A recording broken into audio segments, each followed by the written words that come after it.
All right, we're live. We jumped the gun by like 20 seconds. Who cares? You You don't have to be precise. Monday, everybody. Happy Monday. Thanks for coming and spending another Monday night with us. And it is a Monday night. That hasn't always been the case, but we managed to make it. I was in Heroes Con this weekend, which was a phenomenal show. It was great.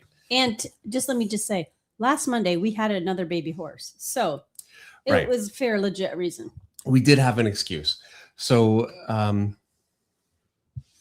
it's Tuesday. Yeah. Tuesday, early morning is Tuesday, but yeah. And we have two absences tonight. Two absences. Yeah, we have. So Eric Grove, our moderator and my he's here, but very often co-host is he's not well. He's he threw his back out. He threw his back out a little bit. So he's on like horse tranquilizers. Okay, so not a little bit. Well, if he's here, that's great, but he's not moderating tonight. And we also don't have Henry Jeremick because he's got stuff he's got to do, but he said he's going to come later. So, what? Yeah. Did he say that in the chat? He said that in the chat, but we do have Lance DeBoyer here. So no. We're good to go. All right. And, you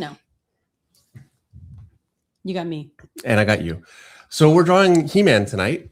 And He-Man is my favorite toy when I was a kid. I loved He-Man. And it's really the last toy that I really got into because I want to say I was about 12.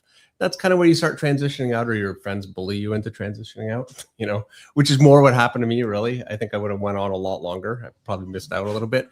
But He-Man was my last really big thing. And I never even really thought about how ridiculous the name He-Man is until you actually write it. I wrote it on the description like He-Man. It's such a crazy name. Yeah, but the female character is She-Ra. She-Woman. No. All right. Anyway. She-Ra, Princess of Power. So I think you can kind of. It's not She-Woman. Did you just literally say that? Did you never watch the He-Man cartoon? Yeah, I know who it is. I was just making a joke. All right. So. A good one.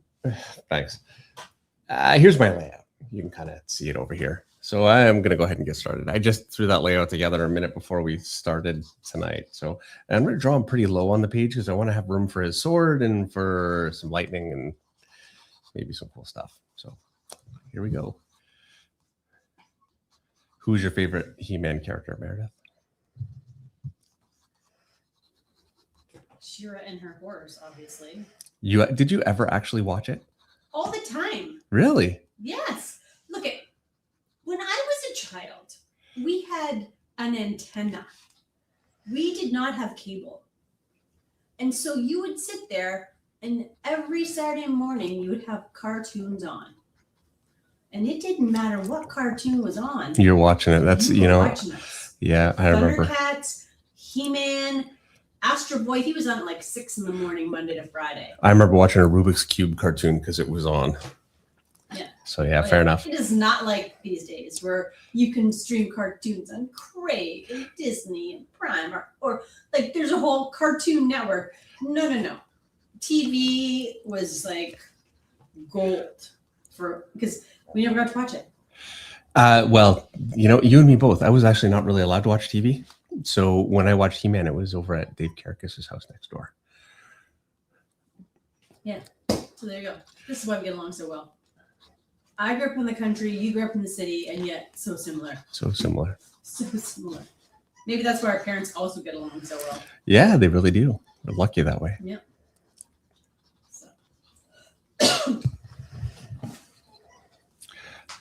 So Eric very kindly, while you do your layout, I'm going to talk. You normally talk, but I'm going to talk. Tonight it's for me. Eric very kindly put a link at the bottom of the chat for me, which says, please check this link from Meredith. She will explain it all. So let me explain it all. If you click on that link, which I'm going to open in a new window so that I'm not interfering with the chat, you will see that it opens to a Welcome to Toys 2026 page. And then scroll down. 2 of our horses have been nominated for the Gypsy Cobb International Horse of the Year Award, which is one is amazing. 2 out of like the top 5 in the top 5 is phenomenal. And guess what? Anyone can vote. You just have to have an email address. It's abuse of the system. No, I'm not gaming the system. I'm utilizing my social media presence to try to win this thing for my girls. Let's hear it for the girls. My girls. Anyway, so Don't let her get away with it. yeah, you guys love me. I don't ask for much. I'm not asking you to buy anything. You're not going to get like Now I'll grant you that. spammed off of this. All I'm asking is for your vote. So go to the Cobb Stars. You'll see the Cobb Stars finalist form. Type in your email. I think I voted for you and me, so I can't vote. Oh, I But voted. yeah, of course you voted. Then you have to pick a horse in every category. So, large traditional cob, pick whichever name you think is coolest. Your choices are Turn Back Time, Lionheart Stormtrooper, Acresdale Glamorous, Lionheart Miss Marble, or Red Warrior. Are any of these horses you're familiar with? I do know some of them, yes. I voted for Turn Back Time and Red Warrior. Small traditional cob, Bailey, Thackerow, Jesse James, or TR Jesse James, Kilmurray, Pedro Pony, Medford Lass, and Mr. Yogi Bear. Pick your favorite, whatever name you love. Large part bred cob, Memphis, Trooping the Color, Azalea, Baby Bullseye, Furlong Socks, and Hertz Green Gorgeous George. Take your choice. You're going to do the same for small part bred cob, for adult rider handler, for junior rider handler, for breeder stud. And then you're going to come to the category that matters, international cob. And everybody needs to click SD Spice of Life. That's my girl. Norma Jean is our girl too, but I'm throwing my weight behind Spice because Spice should have died. And now she's a survivor and she's had 2 gorgeous foals for us. And if you follow me on personally, then Ellie is her foal from this year and B is her foal from 2 years ago. Spice is the girl I'm throwing my support behind this year. And then do the same for veteran and groom, and then hit submit. But the one you want to vote for is SD Spice of Life. So if you guys could all do that for me, I would very, very, very, very, very much appreciate it. Let's make Spice International Cob of the Year. Yes. All right. Oh, I'm gonna be this. I'll be shilling this next week too, because I got 2 weeks to win. So we have several hundred people watch every night on Monday, and thousands of people watch over the course of a week, and that's why I'm throwing it out at the beginning. So Can't hurt. So I drew his head and it didn't look right. And so I have a choice. I can draw it looking more up at the sword, which is how I have it in my layout. And I kind of lost that like this.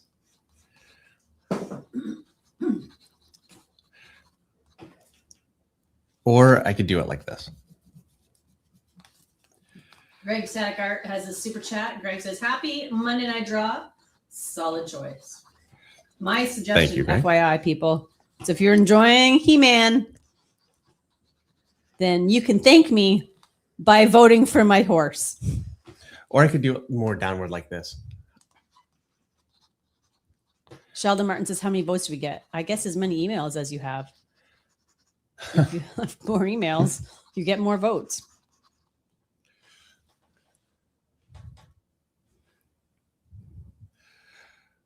For shortening the arm forward and up is near impossible, says TJM.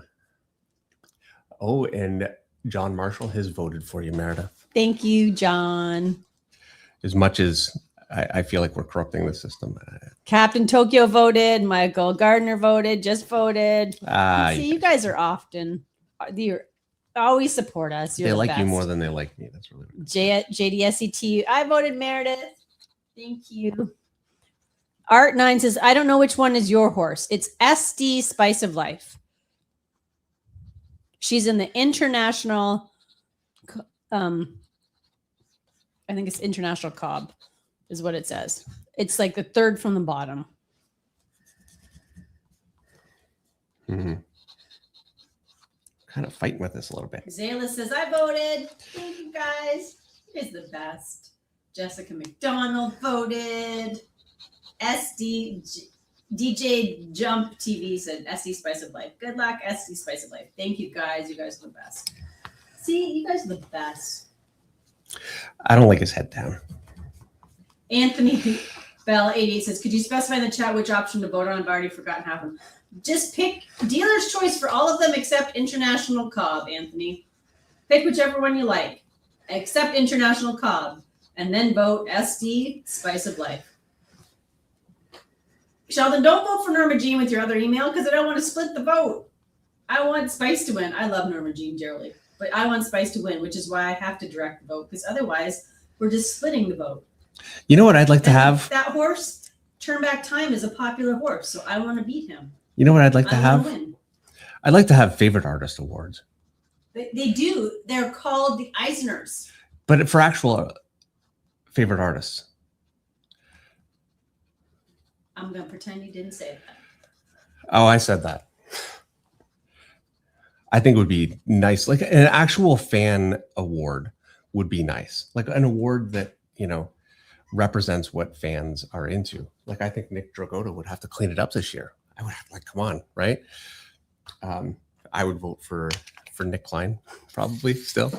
But, you know, yeah, I'd like to see something that more represents my tastes. Well, I'm sorry. There would be the every year Travis Trust Award. Every single year he would get the Travis Trust Award for being Travis. Oh, Anthony Bell says English is not my first language. Anthony, I'm going to... Dave, Eric, or Russ, can you put SD Spice of Life in the... Eric, I don't know, or Russ, with the link, if that's possible for people who don't know. Open my He-Man reference.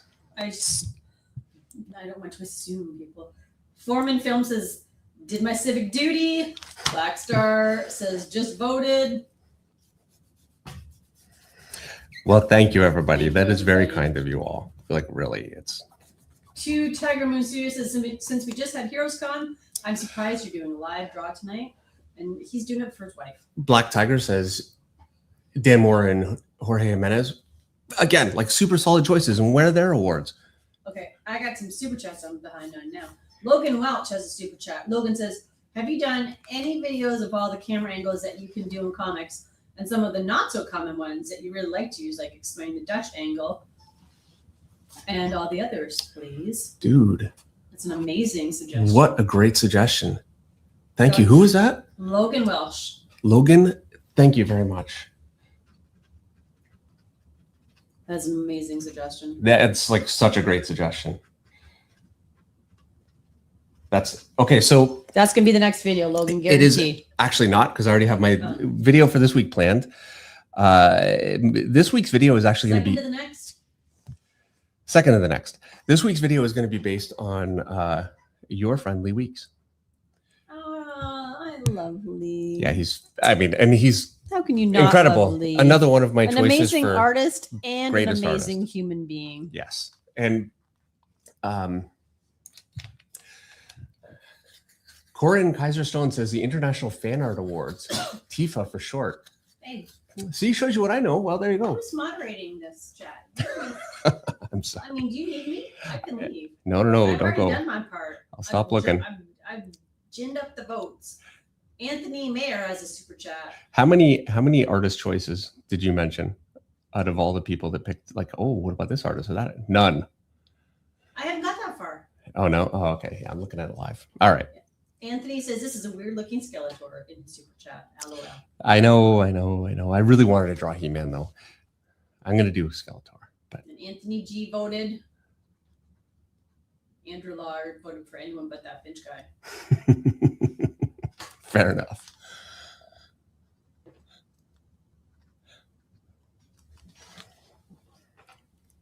Brett Atwood, where's the link? It's pinned at the bottom of the chat. The chat pins are at the bottom now. Larry Lambert says, I voted. Charles Petrie voted. And then there's Corinne Kaiserstone, the International Fan Art Awards. That's where I'm at for now. Okay, there you go. See, I'm getting there. Well, I'm very curious about the Fan Art Awards. Shows you, like, I make these declarations like, you know, I have any idea what's going on in the world. Clearly, I don't. I'm glad that there's a Fan Awards. Yeah. Little ostrich with his head in the sand. And then spouting off like you know stuff when you don't. Young Sinatra has a super chat. Young Sinatra says, I'm back. I started Bridgman studies and I get confused on the muscle groupings in the book versus what I see in stuff like your work.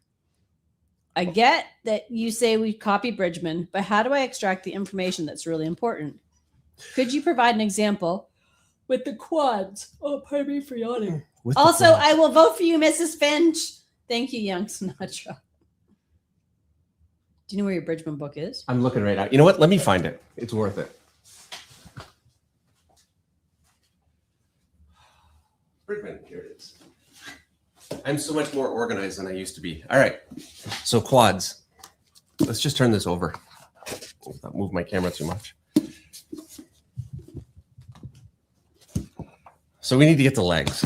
Fingers, hands. Well, did I just pass legs? That was fast. No. Okay, it was further this way. Here we go. Okay. See if I can find a good example. Because if you look here, yeah, what you're looking at is wildly divergent from how I would do it, but it looks phenomenal. Let's just go, okay, here. Let's go with this one because it's actually got it broken down with anatomy. And so this was my approach because I looked at a lot of Bridgman and I got a ton out of it.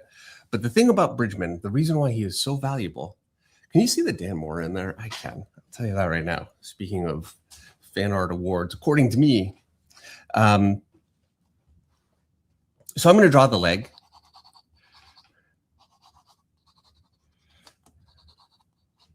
So I've got a tendon here. I've got my knee here. And look at that great kind of hook form there. And here again, like this is why he's so good. He is so good because he just has such a great sense of creating really, really solid dimensional form. And it's like a great bridge between an anatomy book, which you need because this is not a complete anatomy book. This is almost like a style guide in a way. Like it's a great, great book, but it doesn't work just on its own. So here's my lower leg. I've got my knee kind of here. I'm going to draw a knee my way. And so this is my anatomy according to most anatomy books, all the comics that I really like, and Bart Sears, really. I mean, so I just want to quickly point out, you see how he's got this line here? That's not a cut of a muscle. What that is a turn of form.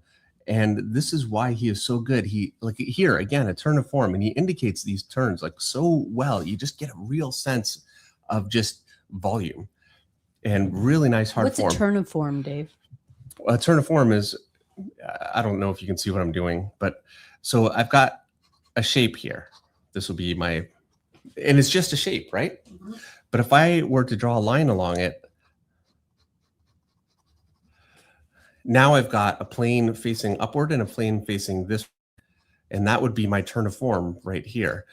And I've got a hard turn of form because I've got a hard line. So if I just draw that straight, that's going to read like a very hard line, like a hard surface. Whereas if I render out of it really softly, and I have to finish it, otherwise it just ends up looking like nothing.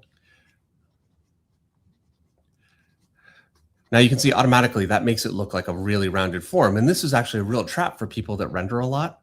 Or if you're looking at the sort of rendering that I do, or so many artists do, if you just default to this, you'll end up making all of your forms really, really rounded, and it can soften your stuff way too much. So you really need to be aware of just how hard you want your form. I'm going to draw my form again here.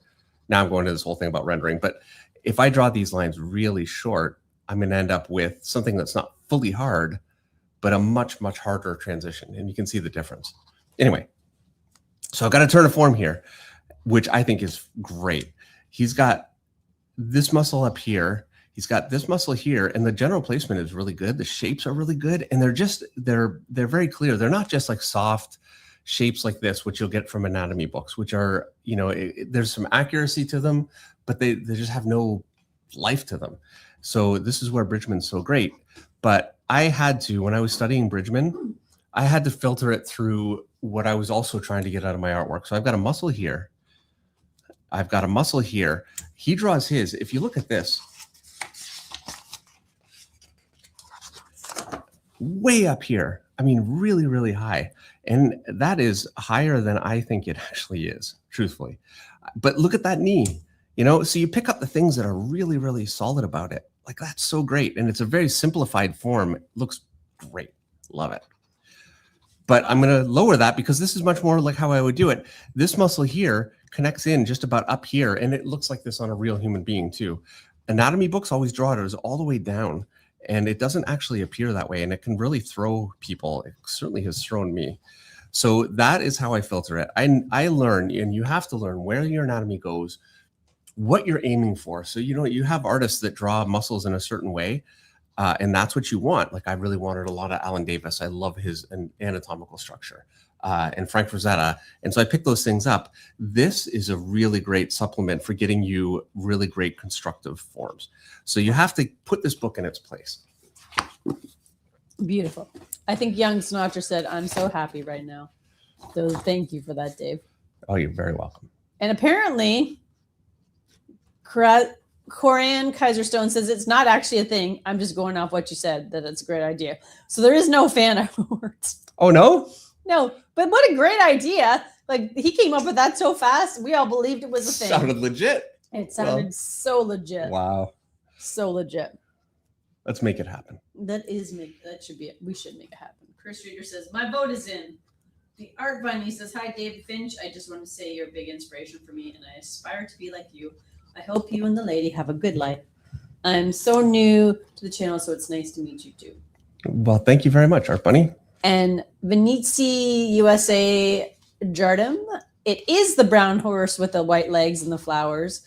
And she is a beautiful horse. Thank you. She is. She is stunning. She's like, outrageously. You can go on my Facebook page and see her. I pinned it to the top. She's our nicest looking horse, would you say? Like, all in all, overall? She's pretty freaking nice. Yeah. She's pretty freaking nice.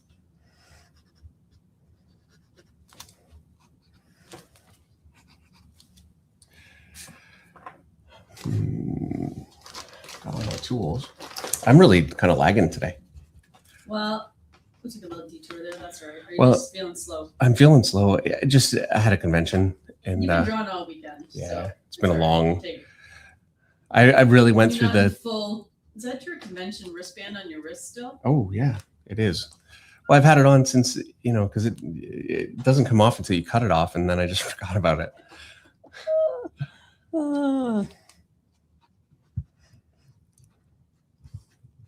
Willie O Art also has maybe, I don't know, a tutorial video suggestion. Is it possible you can go over how to connect the head to the torso from different angles? Especially, oh my gosh, I apologize for yawning again, for shortened angles. Well, let's just cover that quickly. And what I want to do is get his chest kind of going here, because And then it's on your list. I'm really hoping that I can make this work. Because for whatever reason, I like, look at how much I'm struggling with this. Like, that's way over here. It's all wrong. I'll just keep reading stuff. You just keep studying, figuring it out. Black Tiger says, I also started doing Bridgman last week, and the first thing I did was review your video on how to study Bridgman. Oh, you did a video on that? I did, actually, yeah. There's also Jeffrey Watts has a whole book on understanding Bridgman and using it, and I really recommend that. It's basically interpreting Bridgman, because it is uninterpretable. Well, you know, he did it, but Dennis Kelly just said there's a video of Jeffrey Watts building upon the Bridgman works. It's an awesome video that continues where Bridgman left off. Yeah, Bridgman, it is very much like, it's such a valuable tool. And I don't feel like it takes away from it at all to say that it's not a complete tool. I don't think it was ever meant to be.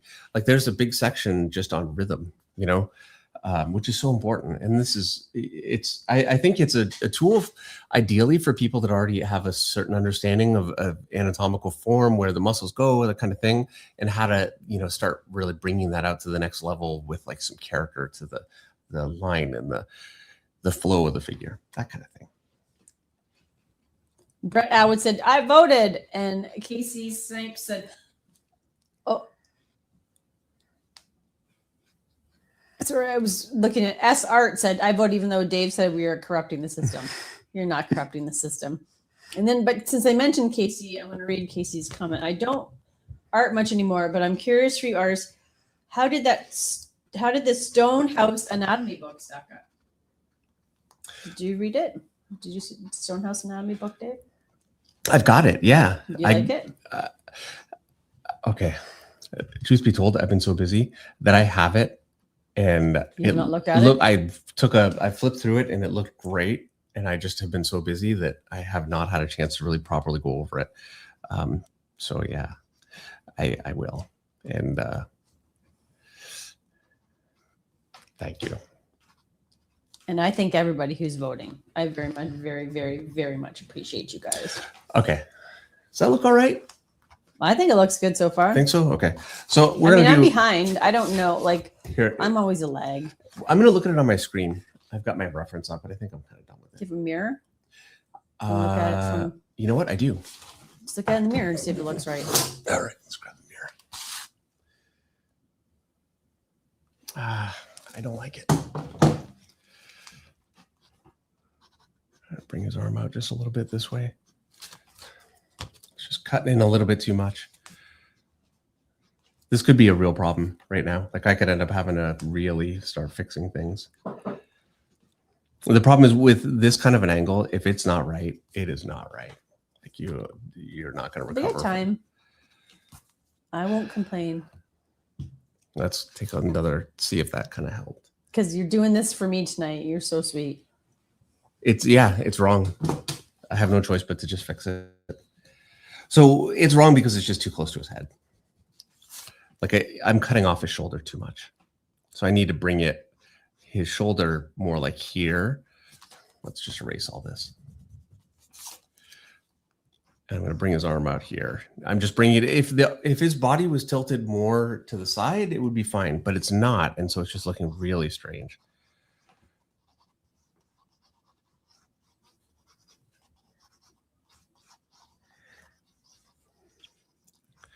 Like I love these kinds of poses. This is something that Walt Simonson That does. looks better. Yeah, see? Yeah. That's what I mean. Like as soon as you, yeah, it does. Like I could just leave it and go, well, good enough. But No. it's not the way to do it. Does it look better already, you think? Yes. Okay. Yeah, it does. I'm going to leave it Totally there does. for now. Good. And Tylo says, props for doing this right after Heroes. I've got my wristband on too, still too. Yeah. All right. So we're attaching the head to the torso from different angles. So I have a video on necks, but that in a way kind of covers more anatomy. I'm not going to do that for this because that's not really the important thing. I'm going to show the first one I want to show is the most commonly the one that's most commonly done wrong. So here's my upper body, my torso. Here's my rib cage kind of drawn in there. This would be the front, the back. This is where my head hole kind of comes from. And a very common thing that I see, and so just to give a little more context, here would be the stomach and anyway, a very common mistake that I see is to draw the head right here.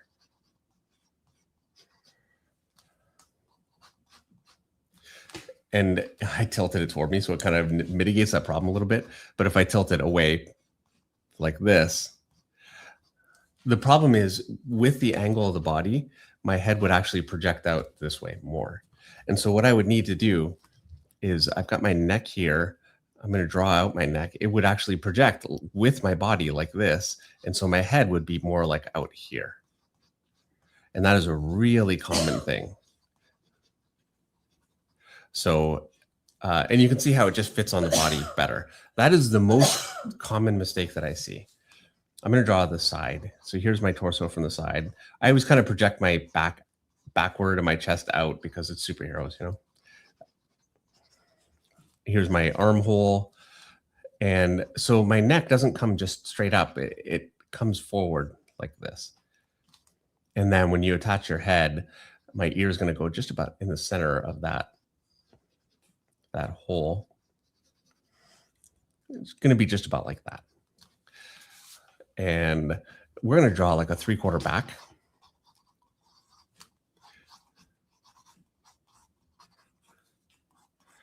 And so from the back, because it comes forward, I want to make sure to tilt it forward. And so there we go. It's tilted forward. And there's an armhole. And then I'm going to draw a line up from what I would say would be the center. There would be my ear basically here. So let's draw the head on there. That's going to be my ear. Here's my other ear. And there's my head. And then it looks like it's set properly on the back. Trying to think of what other angle would really be. Now, things obviously change too when you turn your head and that kind of thing. Another one that is very common, I'm going to draw a character mostly from the side. So here's my armhole, here's my center line, my rib cage is here. And if I want to turn my head from here to look around to the side, what I won't do, and I see this very commonly, is draw my head like this. So here's my arm. It doesn't do that because from the side, you can see that it tilts forward. And so when you turn your head, you have a natural tilt to your neck, and it's going to tilt along that.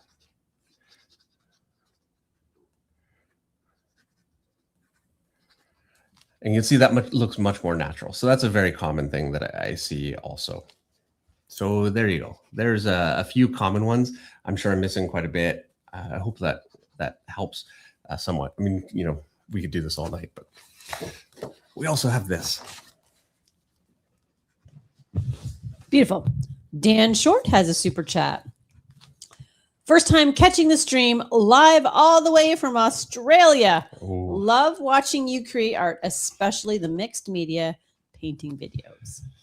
Dan Short is like 4 days from now at 3 o'clock in the morning. And thank you, Dan. 4 days from now, 24 hours, something. It might even be the same time, 24 hours later. Yeah, maybe.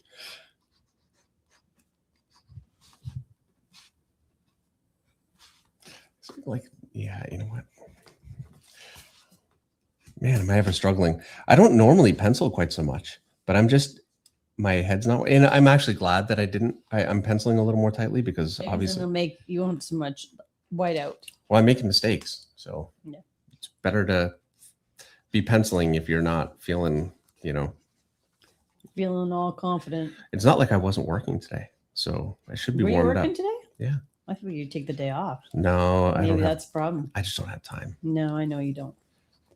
Young Sinatra has another super chat. Young Sinatra says, next, since you're doing his chest, I'm also having trouble drawing the trunk of the body after drawing the rib cage and pelvis, particularly when it's foreshortened from a more extreme upward and downward angle. Drawing the trunk of the body.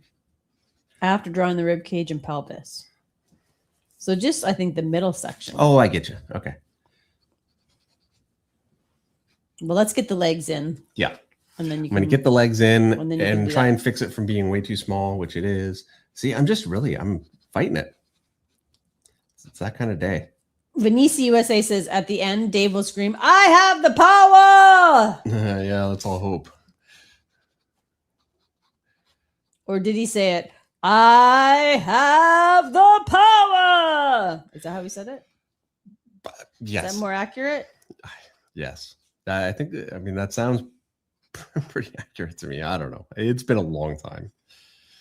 They have a movie coming out for this. It's out. Oh, it's out. Yeah, that's why we're doing it. Is it? That's why I suggested it. Oh. I don't know that it's really going to be for me, to be honest. I don't know. You know what? Here's what I want. Art9's complaining he's not muscular enough.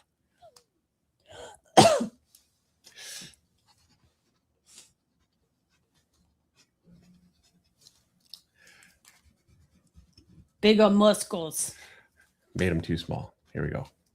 There you go. Bring them out a little more. I will say, of the two, Thundercats was What do you my think? favorite. Is it better? You know what I mean? Yeah, I know you always like Thundercats. Thundercats. Thunder, thunder, thunder, Thundercats. Give him a little more leg too. Yeah, there you go. I just don't draw the huge beefy guys. No, like, it's you been don't. a bit. So Yeah, you gotta beef them up. yeah. All right. That looks better. Good.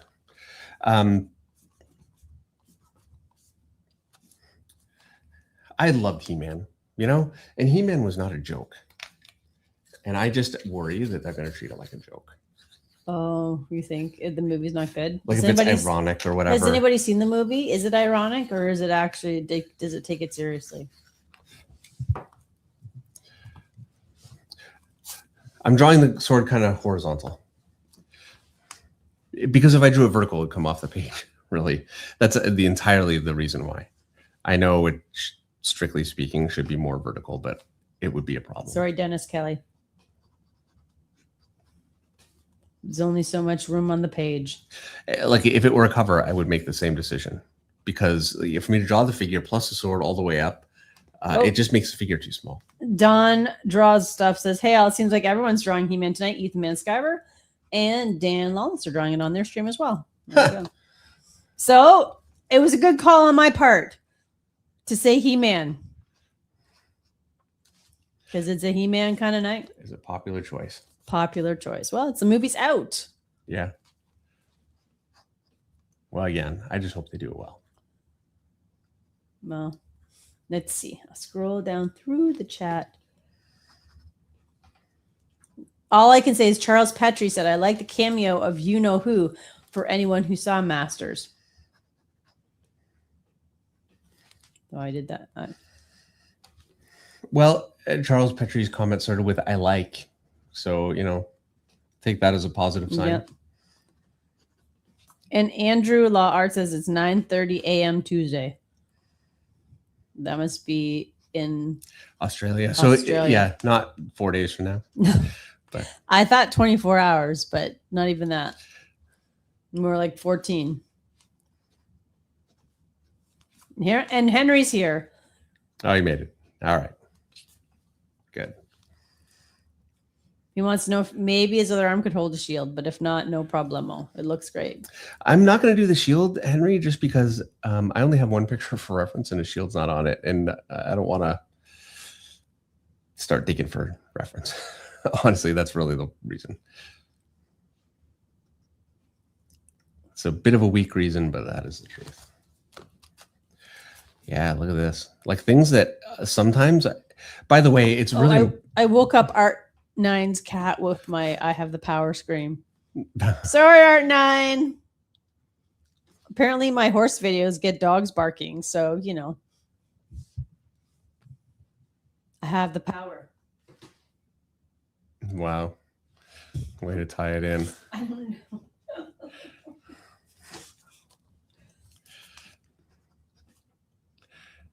And Charles said that was more 2002 He-Man, the second one. There you go. Okay. Yeah, and that's what I'm afraid of. We went through this whole ironic period where they just like, hey, your stuff that you love, this is like dumb, and let's point out how dumb it is. Starsky and Hutch, they did it, and I like that movie. Don't get me wrong. Like I liked a lot of this stuff, but I'm just, we're done. We want just seriousness because it was serious in our youth.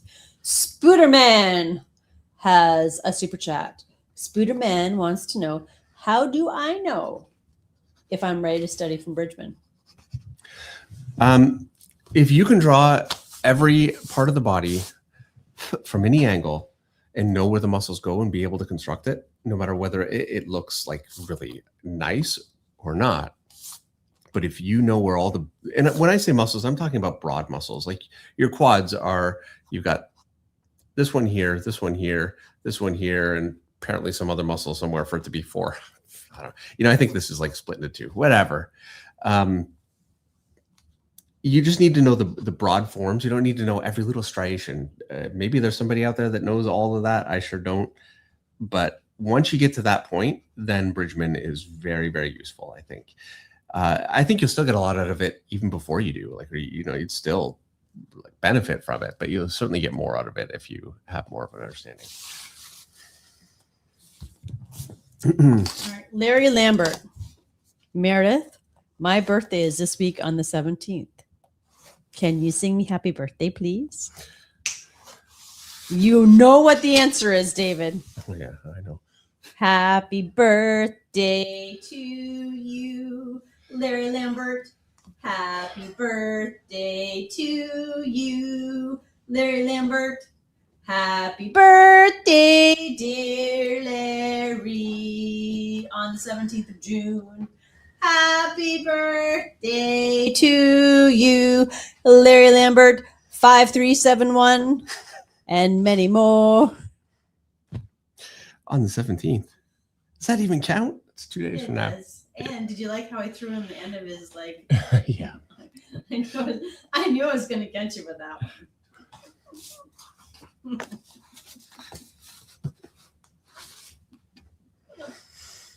Oh dear. Tonight I have the cough and the yawns.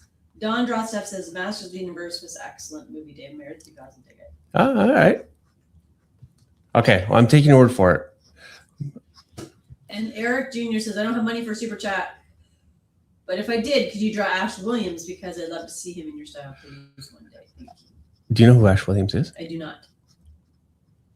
Do you know who Ash Williams is? I throw these names out like you know who they are. Okay, that one I have to admit I don't know. So I'm very curious. I don't Somebody have will a know. what's that? Somebody in the chat will know. Somebody in the chat. I don't have a method for drawing the sword. Like everything I find as I draw things, I start getting a bit of a kind of assembly line method that makes it easy for me to understand. Like, Oh, Evil Dead. Ash. I never knew his last name. That actually would be a phenomenal choice. You know what? That's going to be this fall. I think Ooh, that's a good Halloween one. That's right. That'd be a perfect Halloween. Mark it down, people. So when we say what are we going to draw for Halloween, you guys are all going to say Ash from Evil Dead. Absolute Diana has a super chat. Hi, Meredith and Dave. I've been watching all the Monday Night Draws, and they are so gratifying. Any chance of adding Absolute Wonder Woman to the character list? Yes. Actually, yeah. We haven't done Wonder Woman forever. No, and Absolute Wonder Woman, you haven't seen it. You don't even know. It looks incredible.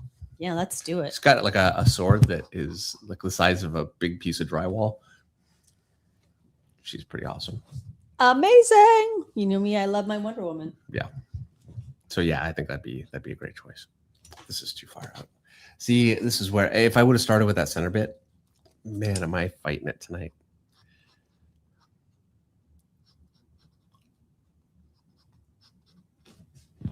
You're going to get there, Dave. Yeah, no, look, I always get there. And the fact is that some days it just doesn't go as easy. But if you're willing to take out the eraser and you know, But I fix think things, it's important that some days it doesn't go easy because sometimes you make it look so easy that if you're an aspiring artist or you're struggling, you feel dejected because you're struggling and you feel like you're constantly pulling out the eraser.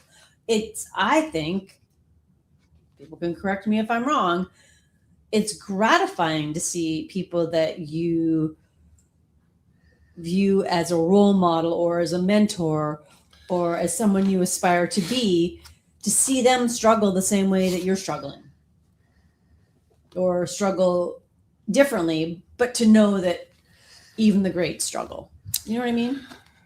It makes you human, makes you a person. okay. I mean, I can attest it. If I covered his face with a pillow at night, he would stop breathing.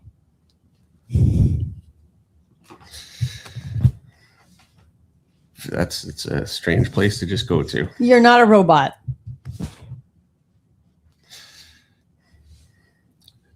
Need to cancel my life insurance. Oh, I'm not canceling your life insurance. I got to pay for the farm somehow. I honestly, Dave, we don't have enough life insurance. I need to keep you alive.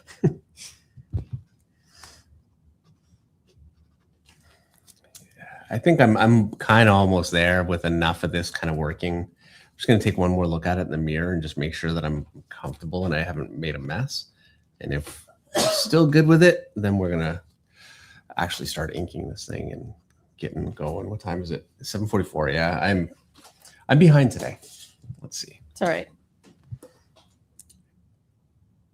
Yeah. Kevin Maniful said, Dave, blink twice into the camera if you're okay. Yeah. Legs too short. Like really struggling. Just struggling. I think I'm okay, Kevin. I think. You're good. Nobody can see the shackle on your ankle. And Iberville Music's like, don't kill the golden goose, Meredith. I am no dummy. I'm going to flog that goose all the way home.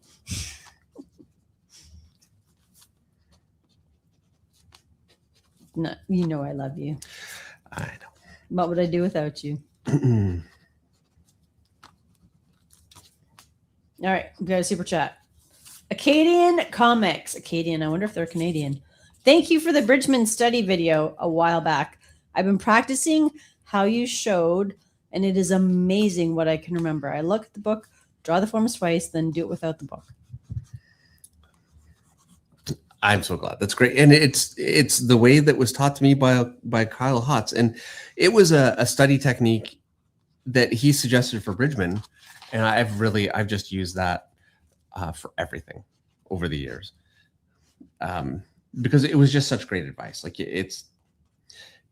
I know of no better way to really, study something from the ground up. Now, lately, some of the videos that I've been doing, I've been covering much more how to practically use stuff, during the course of working, which I think is really important because it is different than like artists don't just study somebody and there you go. Now it's internalized and now it's just, you get a lot out of that for sure. And that's true. But, using like this arm right here, it's very, very heavily based on Walt Simonson. And I haven't actually looked at Walt Simonson for a while, but if I was really struggling with it and it was just like, I don't know, it's not coming together, I would be breaking out my Walt Simonson and looking at it. Well, I have a super chat from Adam Meyer. Adam says, the picture looks great, but the longer you go, the less it looks like Skeletor. Also, Meredith called me Anthony. Did I really? Adam, I'm so sorry. I sleep. It's a special thing. I'm so sorry. Okay. I don't know what I don't always get it. And I miss Greg's super chat because Greg's like, Meredith missed super chats. So first of all, I'm apologizing to Adam for calling him Anthony. And then I'm apologizing to Greg for missing his super chat. Did you put a Skeletor picture? Is that why people are bent that your Skeletor looks like human? No, Skeletor has been a request, and I said I would do it. And yeah, I told you. That was another suggestion, FYI. It was. I did suggest it. And I just really wanted to do He-Man. I'm going to do Skeletor. You know what? I could even do that next. The next one. I'd be happy to. I just really wanted to draw He-Man. Maybe that's why I'm struggling with this so much. Maybe you should have drawn Skeletor. You're feeling guilty. Yeah. All right. Greg Static Art Super Chat says, hey, Dave, if not too much trouble, do you have tips for a rooftop chase scene in a story? Having trouble with laying it out. Okay, so I'm going to ask, are we talking one panel? Are we talking about like a sequence? You got to give me just a little bit of context, just a bit, not too much like, And here's what I would say. This is where, like I say, look at people that do things well. And I'm in just a second, I'm going to grab a book that I think, like off the top of my head, the book that I would think, oh, this is what I want to look at for this, because I think it'll have something really good in it, is Daredevil by Joe Quesada. I could be wrong. I never remember my books completely. Let's just do it. I'm curious. Because this is what I would do. If I'll have a scene where I'm at a loss. I don't know. I'm way away from the microphone. I'm sorry. Hold on. And while you're looking for that book, Artisan says, go see the film. It's for us classic fans. And then Henry Jeremick says, more muscles, more cowbell. Kick the dog. You kicked the dog. Well, and the dog doesn't care. He knows you didn't do it on purpose. Okay, you know what? I could be here all night trying to find books. I'm not going to do that. But that is what I would do. I'd go, okay, like if I'm really fighting something, but considering I don't want to be looking for books all night, I'm gonna do this in like a horizontal long panel kind of sequence. This is most standard format nowadays. And so I'm going to draw a panel. This is going to be somebody in the foreground. They're chasing somebody in the background. And so this is going to be, let's angle the shot a little bit, maybe like this. I've got my person in the foreground.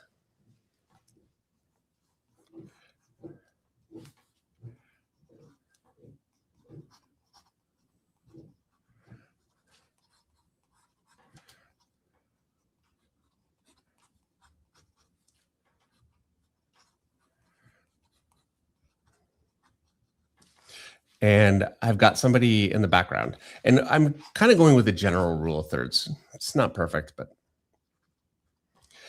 And maybe I'll have this guy, he's like leaping over a chimney or something. So here's a leg, here's another leg. He's leaping. It's a little weak, I know, but it's a layout.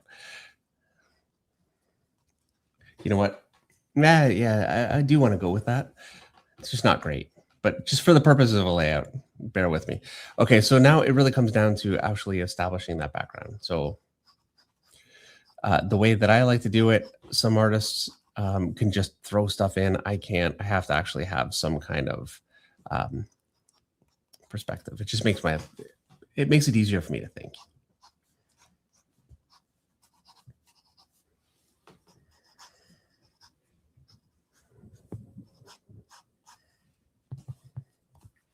So I'm going to draw the edge of a roof here.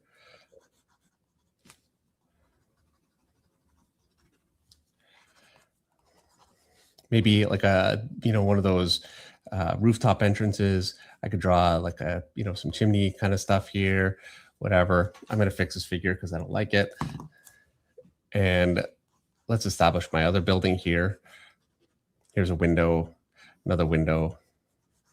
I want to make that building very narrow on the top because we're getting pretty close to the perspective point, and it's a common mistake to make that way too deep, like drawing the edge of that building here. So I want it to be pretty narrow. I'm going to draw like a chimney here, another one here, just rooftop detail. Maybe a water tower.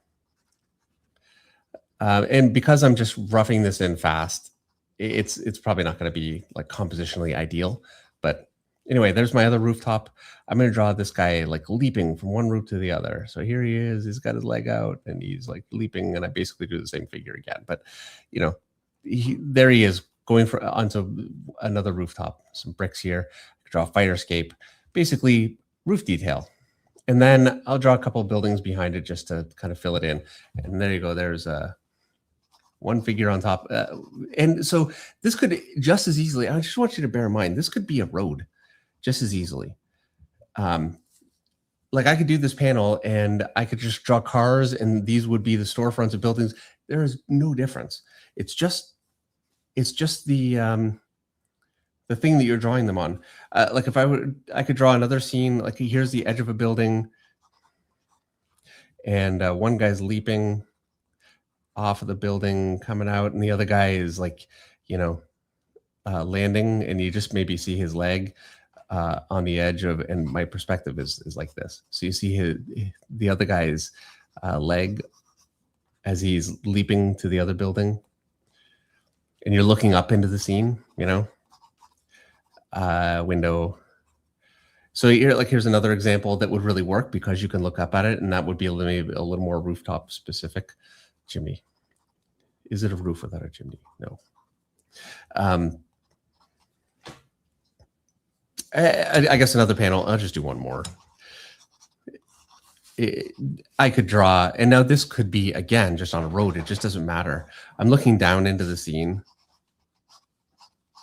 So there's my basic perspective.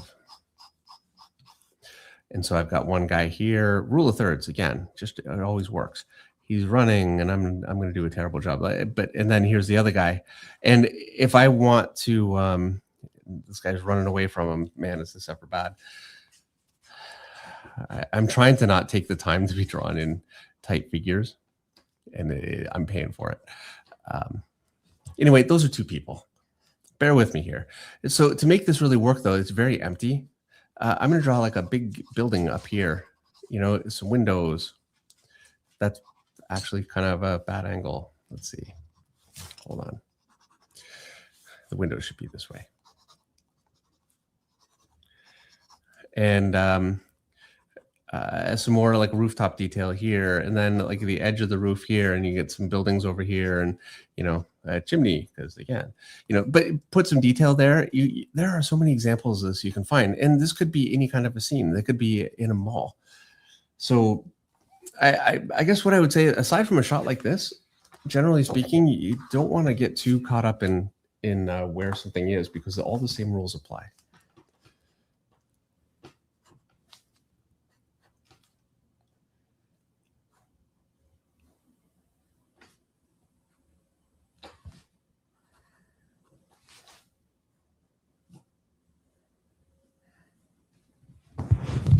All right. Sorry. I fell asleep for a minute. No, I'm just kidding. Zaleth has a super chat.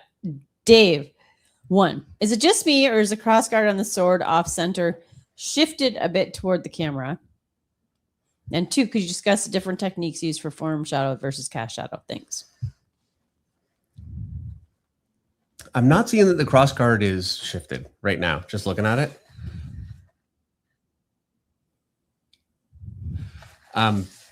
I've got an extra line kind of out here. Let's see. I mean, honestly, it does, I think, seem kind of all right. So I'll keep looking at it. If I can, and I'll look at it in the mirror again before I draw it in. But yeah, truthfully, I can't see that. I'm not saying you're wrong. I'm saying that I'm not seeing it. So cast shadow and form shadow, the difference really is very, very simple. And that is, so I'm just going to draw a few simple shapes kind of together. So a form shadow, I've got my light coming from here. A form shadow is going to, because this is a curved shape, by the way. Like if it had a 3D lattice, it would be kind of like this, So there's a curve to it.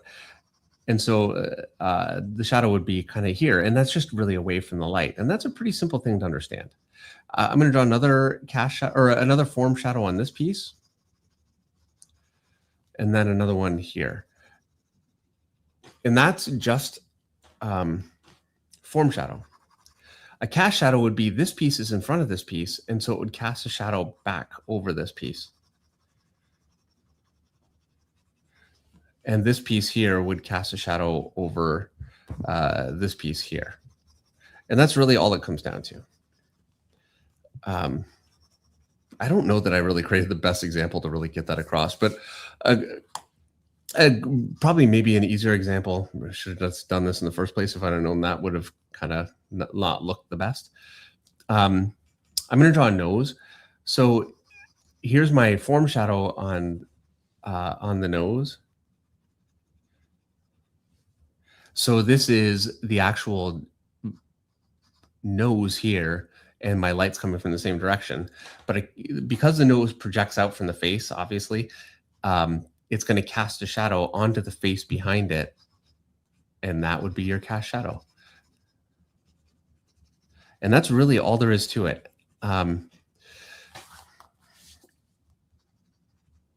Maybe another good example. Hey, I know I should just stop, but a good example, this is a shoulder, right?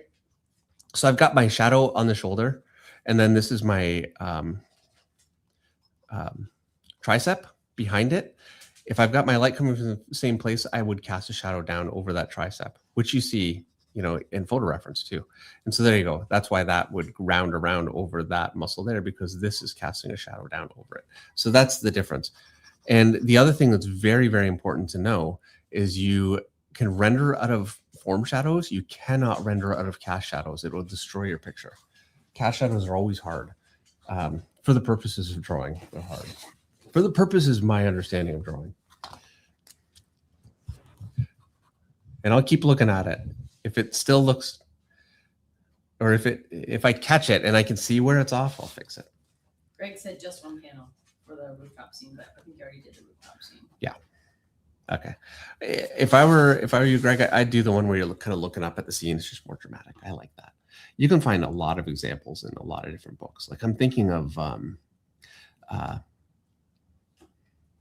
Dark Victory by oh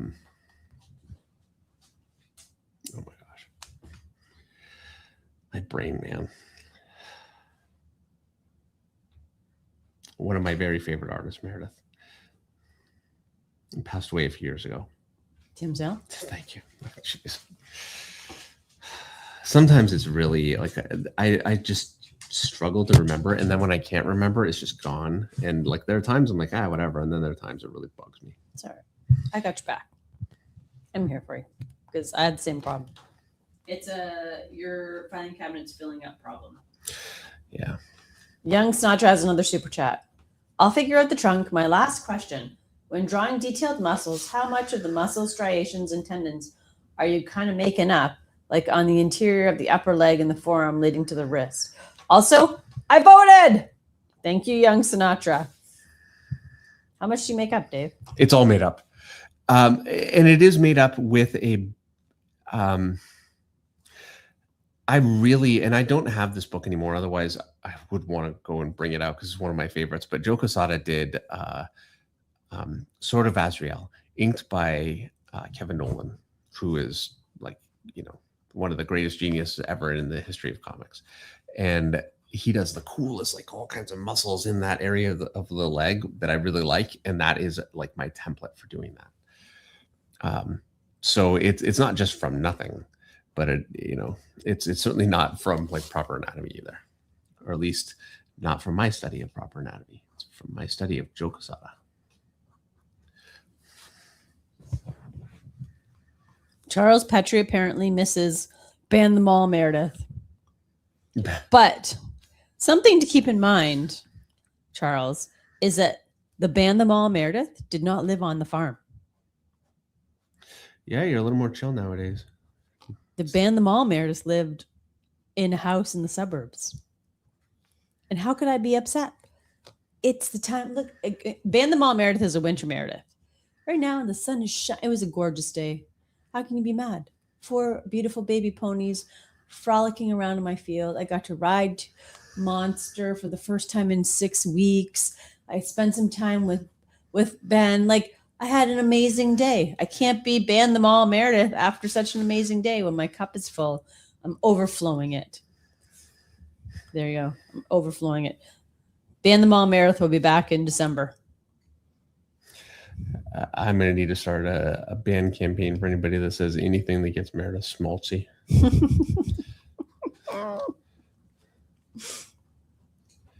The Schmaltzy Meredith campaign. All right. I'm wondering where this thing's going to go at this point because I am so behind. Normally, I would be well into this picture. You're fine. You're fine. You know what? Sometimes it goes fast. Sometimes it goes slow. We're not going to do Book of the Week, though. We're skipping Book of the Week tonight.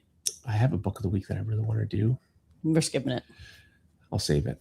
Save it for next week. And Henry Jeremic, now everybody's telling me how to do my job. Meredith, suggestion only. Might be time to say like and subscribe. Suggestion only. I'm not telling you what to do. I know better than that. And it's like, good thing I'm in a good mood, Henry, because you might get banned for that. It's only 8:00. I normally do it after the Book of the Week. But we're not doing the Book of the Week. And I do love Henry. So I will say it now. 582,000 subscribers. Have you looked at that number lately? Did you know that's what it was at? When I did the subscriber giveaway video, I initially posted it with 650 because I had like totally lost track. But still. So yeah. But that was last look. week. Last week that was 575. We're like up 7,000 subscribers since last week. Really? 582,000 subscribers. Wow. That's 7,000 more than 575. Oh, we were already over. We were already over. You're right. It's 7,000 from last week, which Yes. is awesome. It is awesome. Whatever. We owe it all to you guys. Thank you very much. We do. We do. Being so We do. such a little brat. Thank Thank you, everybody. I'm this gotta learn to sell yourself. It's amazing. 582,000 subscribers. Are you one of them? Because if you're not, you're missing out. Hit the like button, hit the subscribe button. I don't know how many likes there are. Mine says 24, but I know that's not accurate. I'm going to pretend I'm number 25. I'm sure I'm like 525. 443 people are watching right now, but I'm sure there's more than 443 likes. I can't reset my screen to find out because I'll miss where I'm at in my super chats. But All I'm saying don't is disappoint me, people. started working in comics because Don't disappoint me. I'm an introverted misanthrope. So, you're only going to fix me so much. Well, Not really. I think a misanthrope means you hate everybody, right? yeah, and that's never been you. Nah. Art9 says, Meredith, I want to let you know that I've voted. You already know which original pages you should send me from him. Now my votes are for sale. Thank you, Art9. You guys always tell me how to draw. You tell Meredith how to fix stuff. You guys tell me how to draw. And, I can't easily think of a time that you guys were wrong. So definitely before I draw this in, I'm going to look and make sure that his sword looks. Twin Hydra says it looks correct to me. Greg Sedek Art has a super chat. Greg says, I was super helpful. That's a concept I had in mind. I had a lot of trouble adding the right background elements, especially in perspective to show it's a rooftop. Well, great. Yeah, I'm glad. Thank you, Greg. I'm glad. It does look right to me. Yeah, it's So- just like it's projecting forward. It looks right to me too. Just do it, Dave. I'm just going for it. Just do it. Michael Gardner has a super chat. Michael says, I got the set of acrylic markers and practiced doing some. Learned a lot from you and Eric doing the Monday Night Draw. So fun. One day, maybe one day do Mr. Sinister. Yeah, I just did a Mr. Sinister in Charlotte just this weekend. I don't know if I posted it. I posted a few sketches that I did over the weekend on Instagram. I might not. If I haven't posted, I'll have to post it. I say that. You know what? I never have my phone at home. It's a total lie for me to say I'm going to post anything. The only time I ever post, every once in a while, it'll happen at home, but it's when I'm at conventions because I actually have my phone in my hand. Totally true. He never has his phone at home. It's dead somewhere. It's dead in a drawer usually. It's in my bag. I know where it is right now because I just got back. So there you go. But I didn't say currently. yeah, usually. I said usually. Yeah. Yeah, I feel like I'm going into a world where I'm going to have no choice but to have a phone more because things are like, so I went to a restaurant at the airport, right? Oh no. And they have the thing and no. you have to look at it with your stupid phone and then you have to order on this menu and then you have to pay. And so I'm there with my credit card having to type the thing in because I don't have any of this stuff. Like none of it. And normally I would just throw a tantrum and leave. But every restaurant at the airport is like that. So you have no choice. You're stuck. That's how you're paying. Yeah, don't take Dave to a restaurant that has an iPad that you have to order off of. He wants a human being. I can't take it. Well, I can. I did. I took it. I needed to eat. So I did it. But I would still avoid it. Oh. I would. I like the people experience. Yeah. I like what I know and understand. And life is hard enough without me having to figure out new things. I don't want to say that's a sign of getting old. Yep. And a lack of, neuroplasticity. Yep. I'm getting a hearing aid soon. So, there's no denying it. Maybe getting a hearing aid will make you improve your neuroplasticity. It's possible. Yeah, They say that actually a lack of hearing has a huge impact on you. Yeah, it's a real problem. If I'm at a restaurant, anything like that, and actually at conventions too, I really struggle to hear people when they come up to the table. It's a real problem. I fight it a lot, and I'm having to lean in, and then there are times when I'm kind of guessing what people said. It's not great. Well, we'll get you in there. One Mighty says, I looked at it. I don't know what cop stuff is and who to vote for. Just pick your favorite name in each category, Mighty, until you get to International Cobb, and then put SD Spice of Life. We're gonna throw this show off so badly That's this year. like I said. I don't. You know what? They should have made it so you could just vote for one horse. Then We're terrible people. I can't believe we're doing this. we're not terrible people. You think other people aren't asking their friends to vote? Yeah, I guess so. It's like it's not gaming the system, Dave. If it was gaming the system, you'd have to be a member of the TGCA, and that's not the situation. All right. Well, we're ready to do that. start putting in some shadows. Put some shadows in. I'm ready to read the next super chat, which comes from Jimmy Michoto. Jimmy says, I picked up a Web Witch cover at Heroes Con that I didn't know you did. Oh, yeah. Yeah, Have I you ever remember that. influenced or connected more to the underground outlaw scene, such as Tim Vigil, J.O. Barr, or Tim Tyler? Okay, so I love Tim Vigil, by the way. I've never met James O'Barr. I did, my first convention that I went to looking for work, James O'Barr was there, and he looked very intense. And he was also very busy because The Crow had just come out. So, that, it would have been my whole day waiting in line, but I think I would have been too intimidated to show him my work. He just looked very intense. Tim Vigil, he's great. I was never really a part of that scene. What that was, it was William Christensen who had Avatar Press, and he was giving me cover work and paying very well, and he was great to work for. And so I did some pictures. I do have regrets. At the time, I never inked. I had not ever inked anything, and so there were times I don't know that one specifically, probably, but some of them wasn't super thrilled with the inks. But yeah, I think there's nudity on that one, actually. Things you do when you're young. Yeah. I've never seen that one, I don't think. And can hear. Well, you can hear me because I like to project my voice. Dan, maybe this is because maybe you're the reason I project my voice. Maybe. I don't think so. I don't think so either. It feels inherent and natural. Dan Lassard has a super chat. Dan says, Dave, what you call a struggle would be a huge success in my sketchpad. I hope all is well at Finch Farm, and I voted.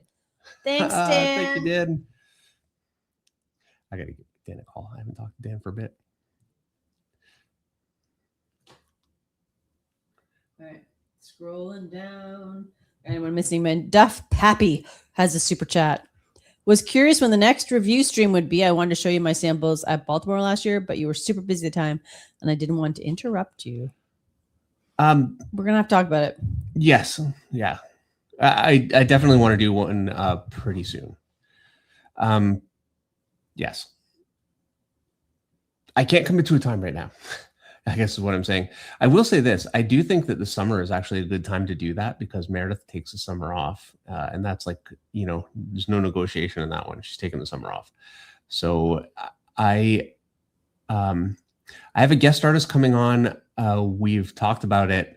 I wanted it to actually be last week. And thankfully it wasn't last week because we had a horse baby. But I'm looking at next week for it. I'm very, very excited about it. And I have another artist that I'm about 5 artists kind of, semi lined up right now.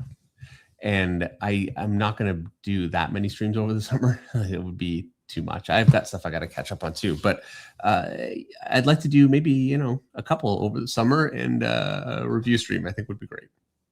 All stuff that Meredith can skip. So it's like almost like you don't love me. Oh, I do, but I know you don't love being there for those streams. So, and it's like, is it really even? You don't need me. Right. John Horkler says, I was at Taco Bell last week. I ordered off the iPad twice and still did not get my order. Yeah. Yeah. See, there you go. I personally like to taco person. Yep. Eric Rose says, I can't wait to see their faces when SD Spice of Life gets 580,000 votes. One Mighty says, Meredith Finch, add my vote. They're going to be like, dang, we better not nominate Mare's horses ever again. Doesn't matter. I only need to win once. That's not true. I'm going to nominate another horse some year when I'm ready. Kurt Pat has a super chat. Would you do Black Suit Jubilee with a bob in honor of S2 of X-Men 97 for an upcoming Monday Night Draw? Also, Herman would look a lot better with chainsaw hands. He-Man. He-Man. JK O's. Wouldn't everything be better with chainsaw hands? Come on. Yeah, I'd be all for it. Look, now Jubilee for me is Jim Lee's Jubilee, and that era. So, and I have done the Kitty Pryde because Jubilee is like as Kitty Pryde was kind of aging up in the X-Men kind of lore, I guess. Jubilee came in is really a similar sort of role. One Mighty voted. Lewis Ketch voted. Gra 369. I voted. Spice of Life. Extreme Maybe. Henry Jeremick. Thank you guys. Thank you for voting. So I've got my light coming from this direction, which makes this very difficult and easy to screw up. And I'm doing it with ink like a dummy. And it's not a big deal to make a mistake with just the line phase. It is kind of a headache to make a mistake with ink, though. But I have a general idea. I know I want a core shadow in here. And I don't want to go too heavily in shadow on this side. So let's see. I have a plan. And I hope I don't screw it up. I have faith in you. I'm just, like, normally this wouldn't be such a thing, but my head is just not with it. Or maybe, you know what it could be too? I haven't drawn this kind of, no, I have.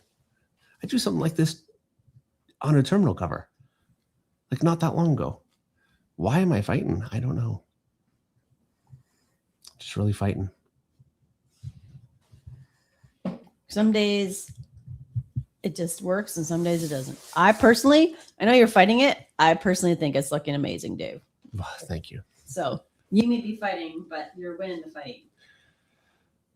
There are times that things that it's a struggle and I'm like, it's a nightmare. And by the time I'm done, I'm happy with it. It seemed to work out, whatever. And then there are times where I feel great and like, oh yeah, I'm just rolling. Everything's great. And I just produce an absolute turd. So, Jillian Cole has a super chat. When you're doing a sketch for a cover, how rough should it be? It should be, depending on where you are in your career, truthfully, fairly tight if you're starting out, because the editor is not necessarily going to have a great deal of confidence in you. I mean, that's just how it goes when you're starting. And so being tight, I think, is better. Once you've been around for a while, you have a relationship with your editor, you can be very loose. And so you can see this is my guy here. Let me close in on him a little bit, because I'm going to say this is about as tight as I get. You see my paint splattered table behind my, yeah, there you go. I mean, that is a loose layout. There's not much there at all. So that is totally what I do for most layouts. But that, that requires a lot of trust between you and an editor, and you're not going to start that way, I would think. So yeah, I'd recommend being a little tighter. So I got a couple questions here. Sheldon Martin wants to know, how come they call it toys if it's about horses? So toys stands for traditional, because the gypsy cob is called the traditional gypsy cob. So it's for the traditional of the year show. So traditional of the year toys show. Toys. And then Extreme Maybe wants to know, what does SD stand for? SD determines the farm that bred my mare. So every horse that we foal that is born on our farm. Cash Shadow right here. Look at this. Boom. Cash Shadow. Hold on. Every horse born on our farm, their registered name starts FFG, Finch Farm Gypsies. So any horse that has SD is from the Steve Down Farms. So that's what SD stands for. That's the name of her breeder. I'm here all night for horse questions.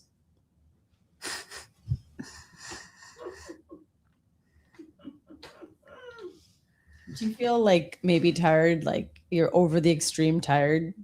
Because I'm making you laugh tonight, and you know I don't normally laugh. you do not. You're in like you might be hitting the giddy tired kind of stage. Maybe. Yeah.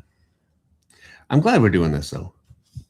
I didn't want to miss, especially since I know you're basically going to be taking off for the summer fairly soon. So I didn't want to miss out. Yeah, we got to go to the end. We'll do Canada Day as the I don't know. Let me look. Our last stream will be. I will be posting videos through the summer though. Dave deserves time off. He works hard. Yeah, our last stream will be the 29th. And then we'll take July and August off. And we'll be back September 7th when the kids go back to school. The Which kids. that's Labor Day. Are we going to be back on Labor Day? I don't know, but it's not the kids anymore. It's the kid. We have one kid in school. Well, but kids, plural, go back. To school. Okay, sure. So, anyway. All right. Jay Rasco has a super chat. Jay says, He-Man is looking great. Looks like you're dipping into double lighting with these shadows, which I still have yet to master.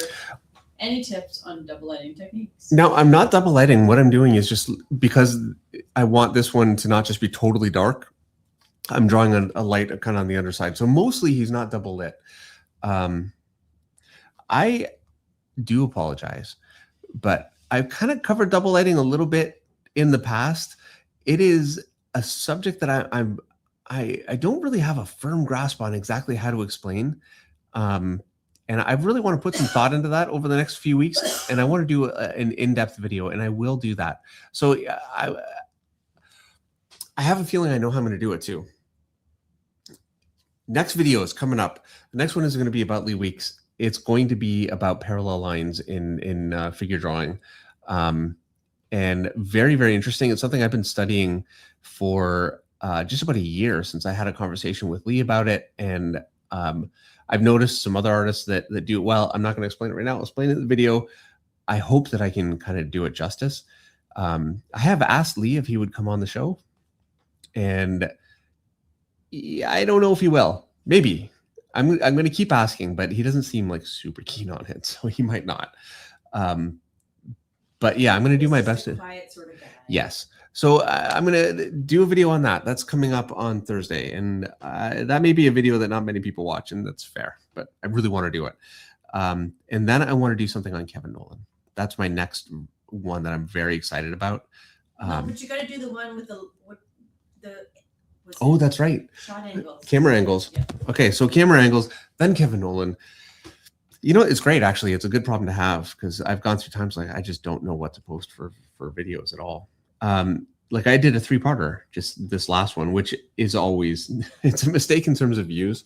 The first video will get a decent amount, and then it really does drop off. But I want to be able to do more in-depth things. Like that video, the tech kind of environment. I've got it here. So this is the last video, this one here. If you guys haven't seen it, it's a 3-parter. I go into the layout of it and then tightening it and then the shadows. And it's much more in depth, like something that, you would put up on like a pay site, which, and I just want to put the stuff out there. And so, yeah, if you haven't seen it, give it a watch. If only give part 2 and 3 a watch. They need the views. You know what I find though, Meredith? I complain because I'm like, look, we all want views and hey, look, people watched it. Over time, I find those videos actually do pretty well. Yeah. They take a little while. And either way, I think it's valuable and it's much more important. Like I could do a how to draw Absolute Batman, and I'll bet you I could get a ton of views doing something like that, but I don't think that's helping anybody. And it's not really what the channel is. I love Absolute Batman, but I'd feel like it would be time to quit if I'm going to start doing stuff like that.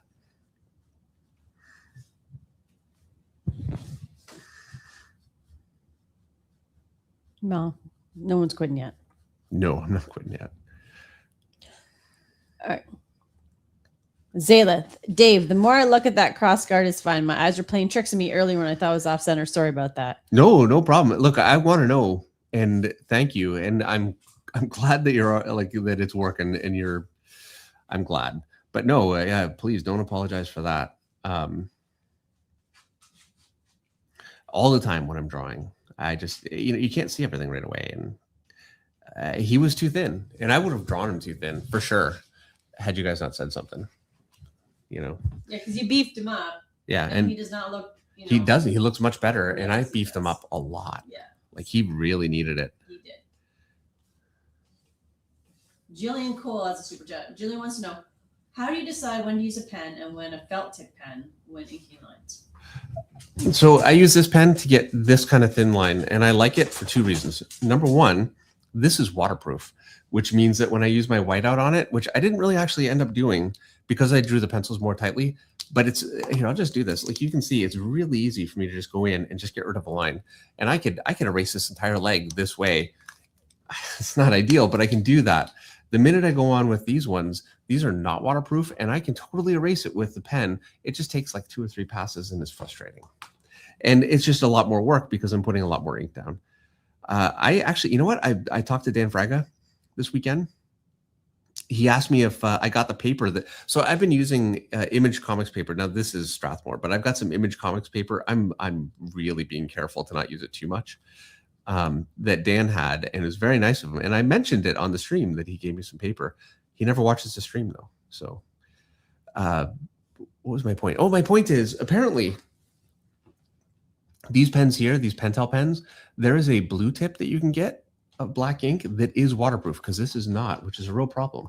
So I'm going to look into that. I was pretty excited to hear that. So apparently you can get it on jet pens. And that is jet pen, like an airplane, jet pens. If you guys aren't familiar, I never go there. You know why I never go there? Why? Because if I go to Amazon, I don't have to type in a credit card. That's why. Really, it's just lazy. But I need to go to jet pens and see if I can find those. It's a great site for I would pay twice as much on Amazon. yeah, I'm sure, it's like the lazy fee. I mean, we all pay it. I pay it sometimes when I'm like, I could really go to the store and get this, but I don't really feel like going to the store to get this. So Yep. I'm not going to go to the store to get this.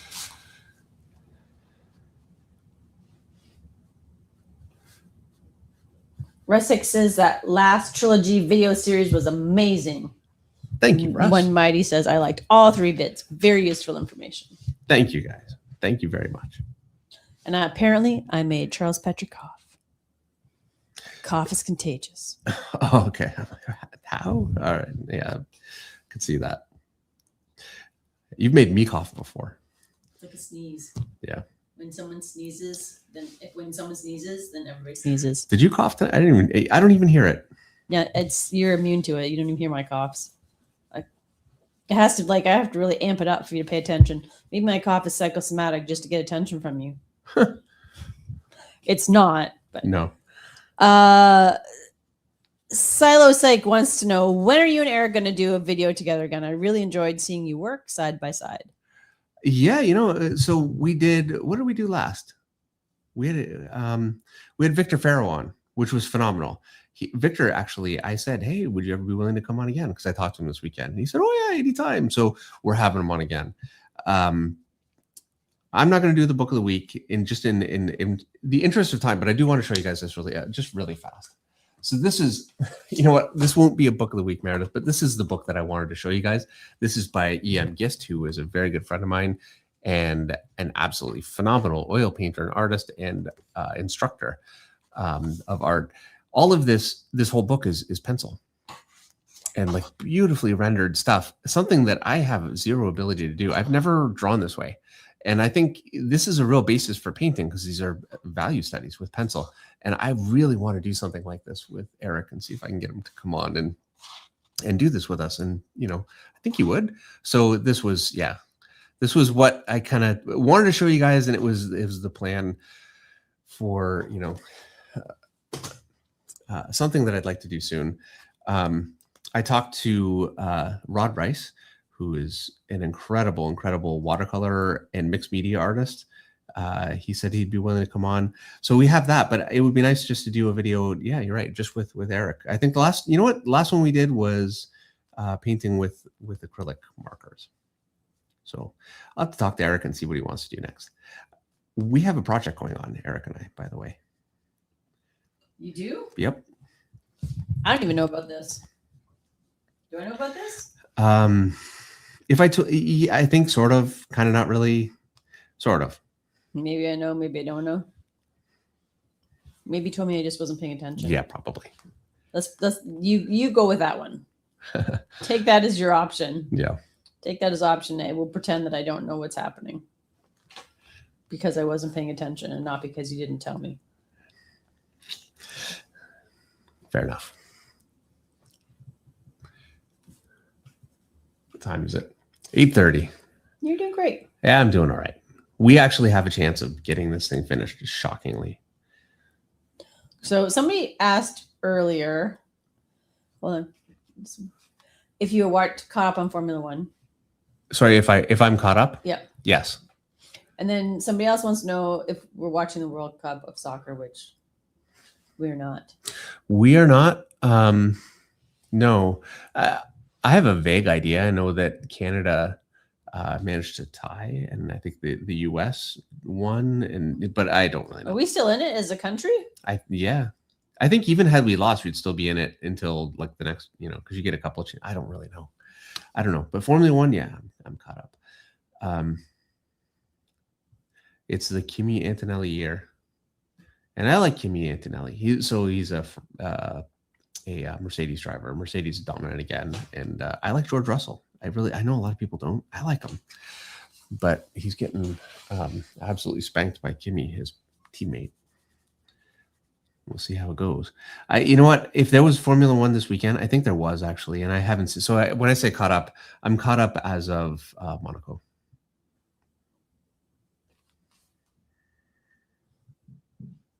There you go. Lewis Hamilton gets his first win for Ferrari. Is that a spoiler? It is, but really? Does he actually? JDSCT says, you know what? I'm going to watch just to watch that. It's phenomenal. Al Padrino is here. Al Padrino, subscriber from day one. He says, Mary, did you forget about me? I'm Al Padrino, the kid who was always here back in the day. I do. Well, not really a kid, but yes. Yes, we do. Not Welcome. A kid. Not a kid. Good to see you, Al Padrino. Yeah. Great to see you. Yeah, it's been a long time.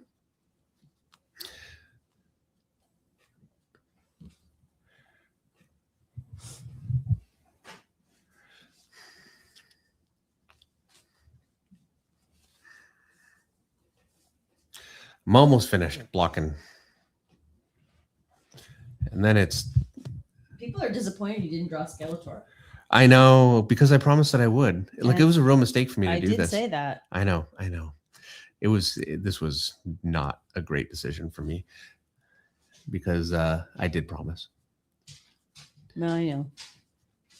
I'll tell you what. I think that I have a guest next week. I don't have it 100% locked down, so it's not 100% locked down. There are times like I'm having to work around guest schedules too. So, I think, I'd like to have somebody, whatever. But, if it's not going to work because of deadlines and whatever, it's not going to work. If it doesn't work next week, we'll do Skeletor then. If you guys are still here or if you're too frustrated, you'll be fine. You can wait a week. 2 weeks max. How about that? Al Padrino says, I've been working drawing comics, and I'd like to think all the tips you gave me back in the day helped get some work in the business. It's amazing. That is amazing. Well done. What's he working on? You got to tell us. Well, I'll let you know if he tells us.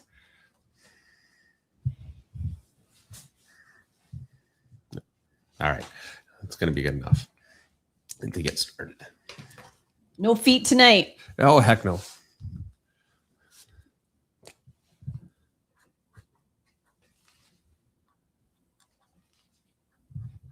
Evil Face wants to know. Evil Face Bad wants to know. Dave, were you Masters of the Universe fan at all growing up as a kid? I was. I Who didn't. was your favorite character? Skeletor? Many Faces. So Many Faces. His head, you could click the. I never had Many Faces. Dave Carcass next door had him, and I was so jealous. And you could click it, and he had like different expressions, like a totally different face. That was his name, Many Faces. Yeah. Oh, come on. He was the on main the- guy is called He-Man. He wasn't on TV though. Oh, he was. I'm Was sure he? Yeah. He had to have been. I didn't actually watch a lot of Masters of the Universe because I wasn't allowed to watch TV. So I watched a bit, but mostly I loved the toy the minute it came out. I remember the cat. Yeah. What was his cat's name? He was green and yellow. Yeah, And with I'm the not gonna stripes, remember. the tiger. I liked the cat.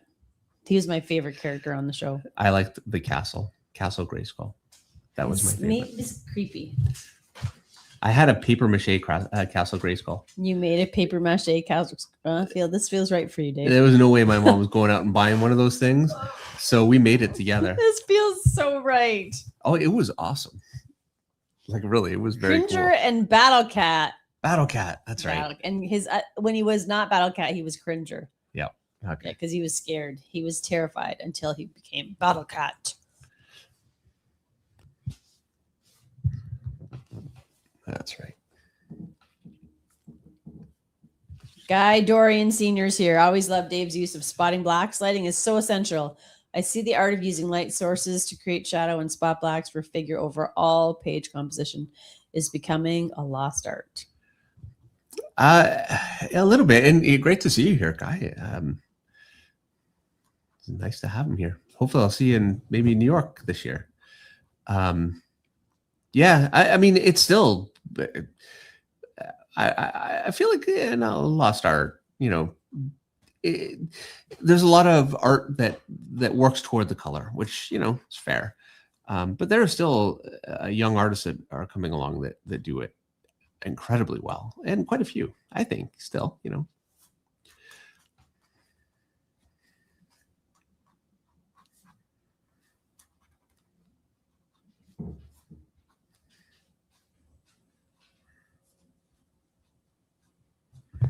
Russ Hicks said, I never got Castle Grayskull either. See, there you go. Not just me. No. We didn't have it so hard. Russ Hicks probably didn't even have a paper mache one. I had a Michael Jackson jacket from Thriller. Really? Yep. My mother made it for me. That's awesome. And it was nice. Like it was good. Went outside and got teased, and I did not care. It was my favorite. I love Michael Jackson. We watched the movie. Well, you watched it this weekend. I did. watched it with our son. I guess a week and a half ago. Anyway, it's a great movie. It is now available for rental, which is how I watch my movies on the comfort of my couch. And I believe your Michael Jackson jacket was awesome because your mom is a very good Mm-hmm. seamstress, knitter, crafter. Like she's very talented though. She's very creative. Which is why my Castle Grayskull was pretty cool. We Yeah, painted it and everything. I bet it was pretty good actually. JDSCT says, I still have all my original He-Man toys from when I was a kid in the 80s, including Castle Grayskull, Snake Mountain, and a ton of vehicles between me and my brother. Oh man, so jealous. That's something, you know what, I could imagine like going on eBay or whatever and buying something like that. Well, maybe if we have grand boys someday. So for the older crowd here, have you ever heard of Crossbows and Catapults? This came out when I was a kid, and it's a game where you have these little stackable plastic pieces and little guys that stand up, and then you have crossbows and catapults, and you have to knock the other guy's castle over. Anyway, I bought it. And this is quite a few years ago, actually, for our sons. We played it a bunch. I still have it. Yeah, it's somewhere in a box. And so I got, like, in order to play it, I got like this, pristine set, classic set. And yeah, now pieces are all over and it's not pristine anymore, but we got a lot of fun out of it. As much fun as I had with it when I was a kid. Lance Boyer says, I remember that game. Yeah, that was good stuff. James Dunn says, yes, that game was awesome. We still play it today. We used to double sling the crossbow like you because it's with an elastic or a rubber band if you're in the States. And if you put a couple of them or you pull it and double, I think that's how we would have done it. Can't remember exactly, but it would go so hard it would just obliterate people's castle. But then after about an hour of playing that way, you would break your crossbow, which, you know, That's the end of that game. that's the end of the game.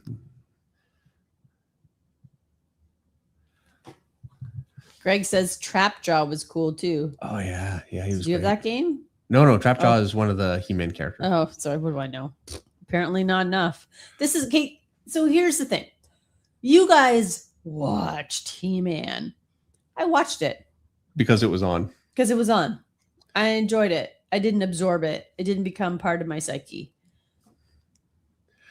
I Yeah. couldn't even tell you who Shira's horse was. And I enjoyed Shira. I couldn't name any of the Thundercats. Lion-O. Well, sure. Well, now that you say it. Yeah. But I wasn't if that was a Trivial Pursuit question, I was not getting that piece of the pie. I was smoking you guys last time we played Trivial Yeah, Pursuit. you have a brain for retaining inane facts. Which is so weird considering I can't remember names of people that I'm close or that to. you graduated high school. Yeah. Shira's horse was Swiftwind. There you go. I Thank never you, knew that. Did Strange you know Creations. that? Does that I even... told you I didn't know anything. I didn't know. Like, I enjoyed it. I didn't like ask me about Little House on the Prairie. I might be able to tell you about stuff like that because I read the books too. I don't internalize TV. TV washes over me.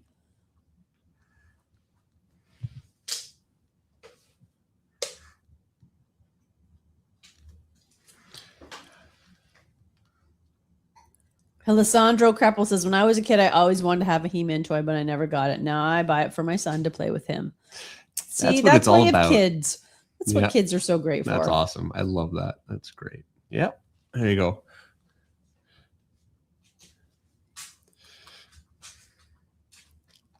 All right, here's one. Jim Bobway says, I'm graduating soon and I'm going to art school. I'm going to have a slot of free time during summer to draw. What are 3 things to mainly focus on improving or studies that would be most important? Okay, the most important thing universally all the time, no matter what, is doing gesture drawing. And I mean that in a focused kind of way, not like, drawing from the right side of the brain kind of. I was about to say nonsense. That's not fair. Dave Unfiltered. I don't even really mean that it's nonsense. So that's actually part of why I'm like, I don't know that I'm sure it's great actually. And I think whatever, I'm not going to go into this whole thing. I mean, like How to Draw Comics the Marvel Way. If you don't have that book, any of you, if you don't have that book, it is such an essential book. I don't care how advanced you are as an artist. It is like central knowledge from one of the greatest masters in the history of comics, John Buscema. And it's like no bull. Everything I know about composition is from that book. And I've learned more, over the years. Like I got Marcus Mateo Mestra's Framed Ink, phenomenal book. Highly recommend it. Gets a little more complex, But anyway, I forgot what I was saying now. What was I saying? Ooh, Edward Lee says, my babysitter's daughter made me watch Gem and the Holograms while Transformer was on. I loved Gem and the Holograms. That was the coolest show ever. I had the Gem doll. I had the Gem. Yeah, I had the Gem toys. I did a Gem and the Holograms design for Hasbro once. You did? I don't know if anything ever happened with it. Not that I know of. Anyway, so How to Draw Comics the Marvel Way, do gesture drawings like you see in that book. If you're familiar, great, but don't skimp on that because you get more out of that than anything. If you have areas of your anatomy that you're not sure about, you're not going to learn those in class. Like there are things that you need to take your own time, summer, whatever it is, you need to learn yourself because it's a repetition thing. It's a memory thing. Anyway, anatomy, learn your basic anatomy. Those are your most foundational skills. And then the other skill that you really need is perspective. And the thing about perspective is it is the one art skill more than any other that does not require any artistic talent at all. It's very mathematical. And I've seen very, very talented artists, especially, with portfolios that are like drawing really advanced stuff and very, very good. But the perspective is a real problem. And it's learnable to the point where that should never happen. So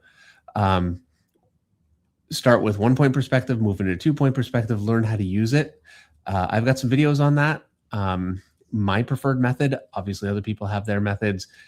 So, try a few things. But yeah, foundational things. Don't worry about lighting. Don't worry about trying to draw like any particular person or developing a style. None of those things. Like those are things for down the road.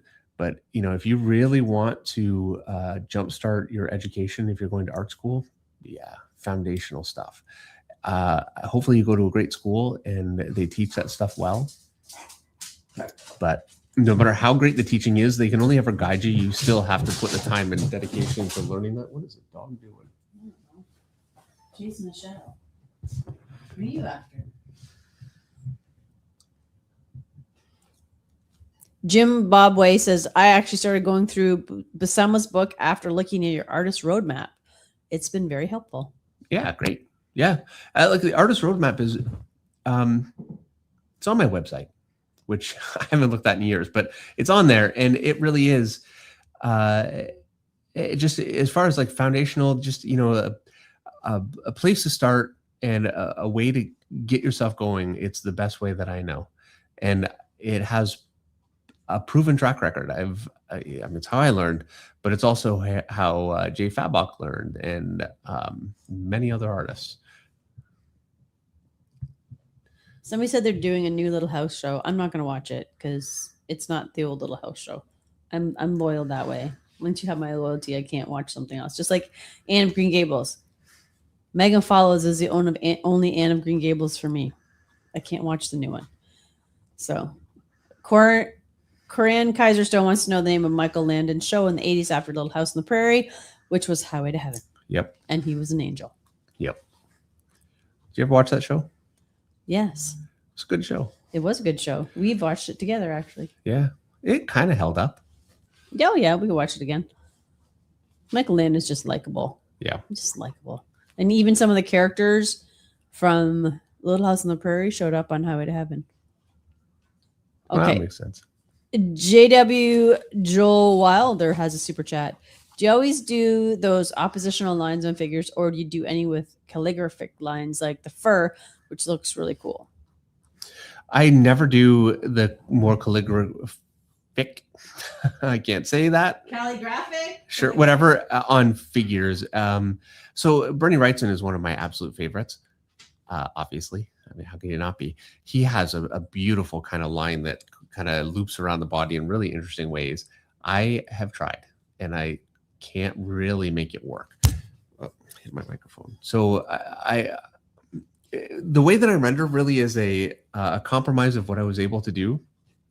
And then, it slowly becomes your own thing, and you develop it and hopefully, you turn it into something that really works. But yeah, I couldn't draw like the image guys with the long rendering across forms that has like an underlight. And you guys know what I mean? Like the early image stuff, I just could not pull that off. And my lighting is much more my rendering is much more based on Simon Bisley, especially his first Lobo book. Let me show you. You guys know this stuff, but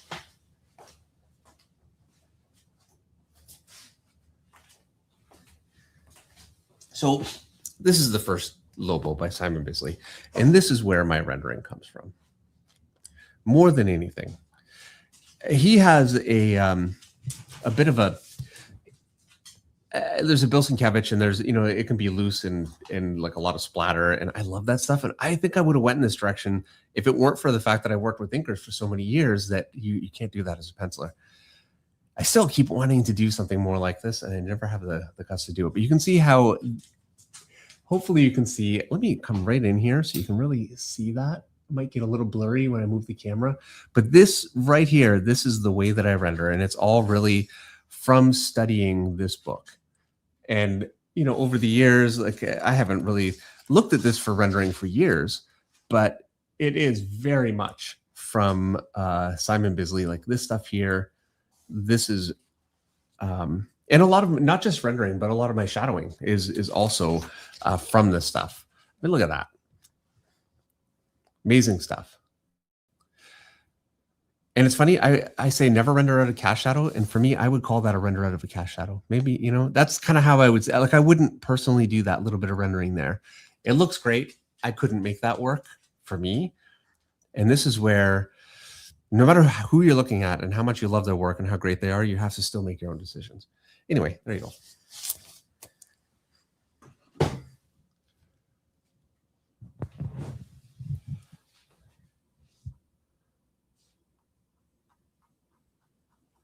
But yeah, it wasn't until I looked at that stuff when I was at Top Cow that I started getting my feet under me and started feeling like I was getting my feet under me artistically.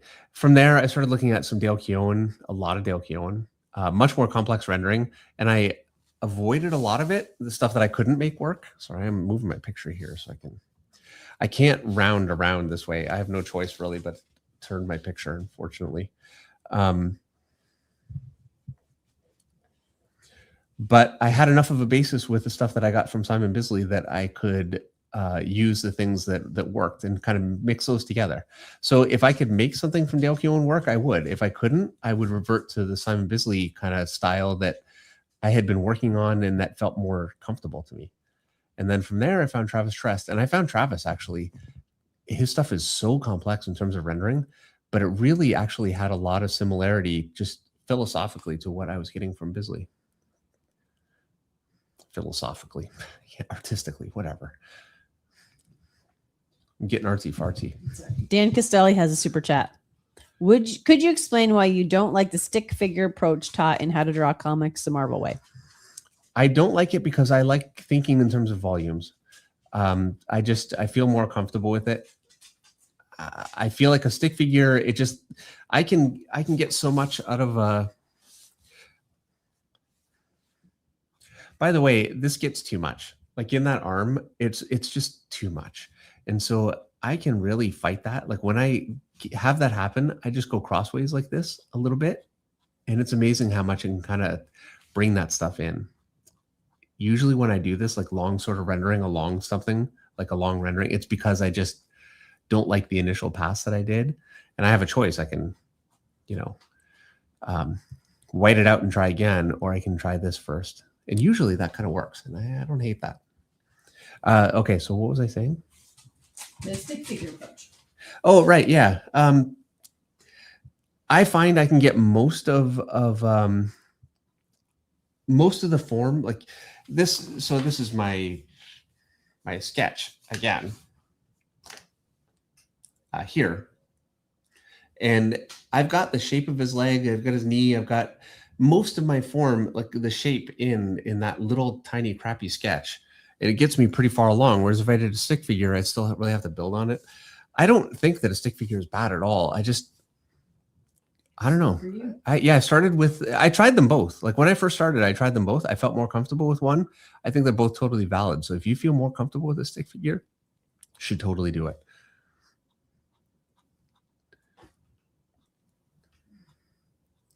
Mark Silvestri did more like what I do. And so did John Buscema. Just saying. All right. So I have a question from Summer Caleb. What's your favorite muscle to draw and your favorite background? My favorite muscles just in general are forearm. Because you get all those cool striations and stuff. And my other favorite muscle is it is muscle. It's essentially the ribs, these muscles here, which I kind of get covered on He-Man. Serratus, maybe, whatever they are. Anyway, I like those, especially like Kelly Jones would draw like bubbles. It was cool stuff, and I thought that looked awesome. So that was another favorite of mine. And what's my favorite background is like cyberpunk kind of grungy tech. Always, like by far and away, is my favorite. I don't have to reference New York, which I mean, I'll do it if that's a job. But like I've had to draw Times Square, but it's much more fun to look at like Sid Mead and that kind of. I don't like really clean tech environments just because it makes it difficult for me to use shadow. So I'm never as comfortable. When I can't draw with shadow, like having to draw, interior or hospital, I'm like, oh no, here we go. It's much harder for me because shadow is just so integral to the way I structure things. All right, I'm going to have to move this around. It's 8:55, Meredith. We're making good time. I'm going to be finished like 9 o'clock, I think. Perfect. I've got a couple more questions. Bruno Bertolazzi has a super chat. David, are there tools to help people with vision problems draw without wearing their prescription glasses, ranging from software to magnifying glasses for drawing on paper? Okay, I am not aware of a thing for drawing on paper. I would imagine that using a magnifying glass could certainly help. I know an artist, a very, very good artist, who is struggling with his vision, and a few, and they end up working more on the computer, and that could end up being the reality that, it's just working on a computer becomes more effective. So I know that is an option. If that's not the option that you would like, which, I understand, it's nice to have, a piece of original art. I don't actually really know. I mean, the fact is that Some, like in Canada, I would say contact the CNIB or look on, really, I think online is your best choice for researching that kind of stuff. Yeah. I don't know. I know that artists that have been struggling or have struggled with that end up working on the computer, in my experience. So, and I'm sure they've probably, done a whole lot of research on their own to get there. So that would be my guess. But yeah, I'm totally guessing. So many times you guys ask questions and I'm like, oh, here's my guess. I don't know exactly. All right. Taco Bella Lugosi has a super chat. Thanks, Dave. Got the theme in my head. All right. Oh, awesome. And then one more super chat. Hold on. I got a couple more. I'm slow tonight.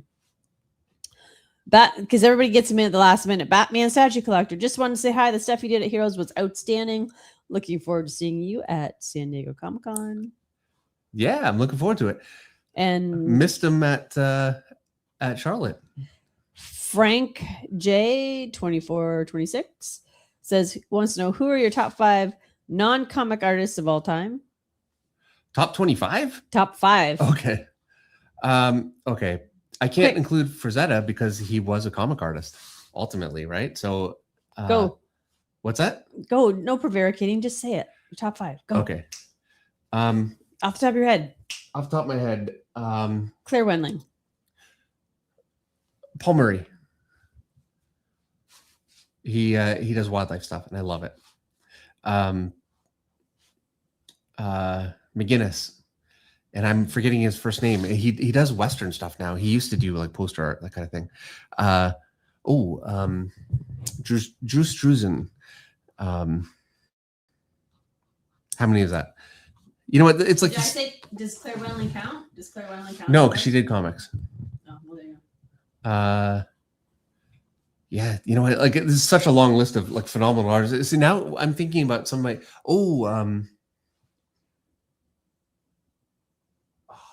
And I've got his book right behind me, and it's on the tip of my tongue. And now that I can't think of it, I won't think of it. It's just the way my brain works.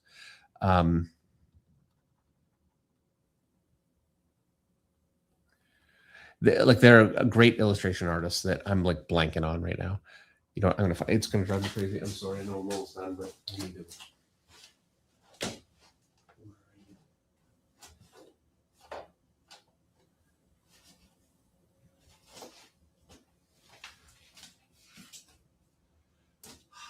Okay, under pressure because I'm not going to find the book. I'm going to go with Howard Pyle because I've got a Howard Pyle book over there and I love his stuff. And this is the thing, like this, Wyeth, like NC Wyeth, and I love Andrew Wyeth.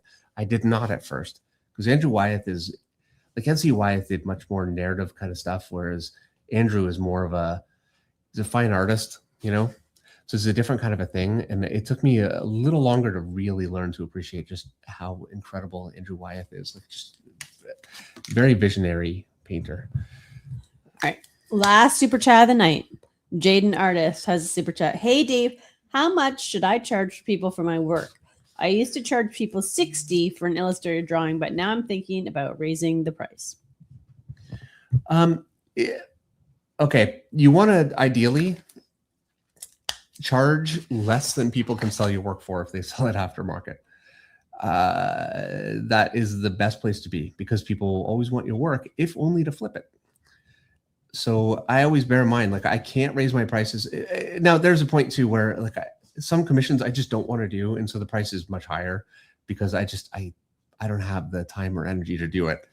But the stuff that I do want to do, I try to keep my prices at a range where it's accessible, and also I want people to have value from what I did. Like, if I draw a picture, I want to know that I've drawn something that is not going to be, hey, you want to like resell it, if that's what you want to do, you're going to get burned, you know. And it makes your work more, I think people feel a little more comfortable and confident in buying something that they know has, at least holds the value that they paid for it. You can only establish that through doing work for a market. So, you know, starting out with really low prices, I think is totally fine. If you have all the work that you could have, like, you know, you're getting too much, then raising the price totally makes sense. You just have to be very careful to not raise it to a point where it destroys your market, which is entirely possible to do. Really, though, raising your prices doesn't destroy your market anywhere near as much as screwing people over.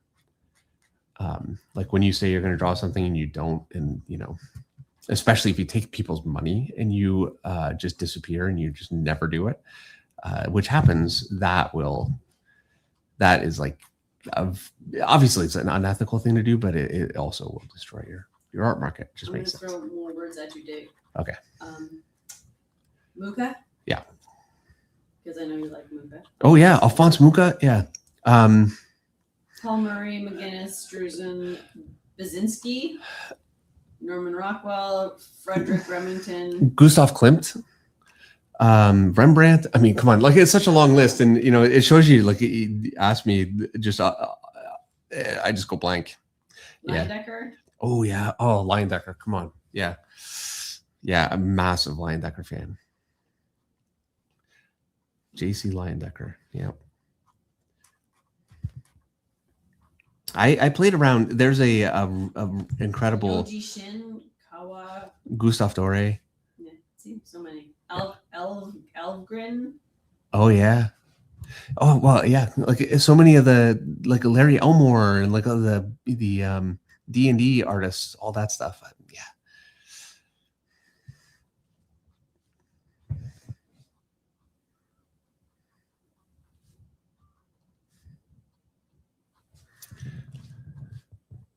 I mean, is it even really art if it's not in a comic? Maybe not, but they're still good, right?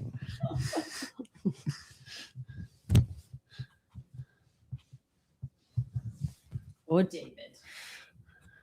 I kid, obviously. I thought you said you were done. Oh, I am. Come on, cut me a little slack here. I'm almost done. You said done. Yeah, I forgot about the base that he's kind of on. Oh, hey, you know what, Meredith? You're gonna love this. What, Dave? I'm gonna do another stained glass window. You are? Yep. For who and where? For Lance. For the church? Yep. So we're Anglican, you know, and the church we go to has a window that really needs to be replaced. It's actually, there's been a lot of damage from the road outside. Oh, the big one at the back? Right. You're completely replacing it? Yep. Very excited about it. I did That's a stained glass massive- window a few years ago. That is a massive window. I When are you know. going to have time to do that? That is like twice the size of the one you did before. And that one took up, you're like, you need to just allocate 2 months of your life for that. I'm going to deal with it. I don't care. You have a lot of work to do before you deal with it. I didn't have the YouTube channel last time I did it. This time, I think I'd like do some of it, on the channel. I think Oh it'd be a yeah, lot of fun. totally. You Talk can about use your, something totally different. you It's- can use your phone. You can stream it while you're Yeah. working on it. Yeah, like as far as methods go, man, that was alien. It was a lot of fun. Is the place in London still open? They're closing soon. He's retiring. So where are you gonna go? Well, I think he might be retiring, but I bet you he's still willing to help a bit. And there's a place in Toronto.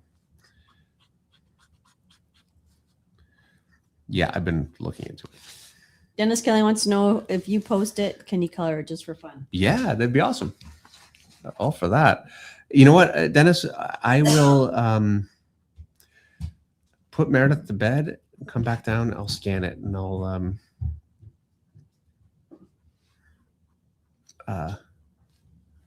Put Meredith to bed like I'm a child. that's how it is, man.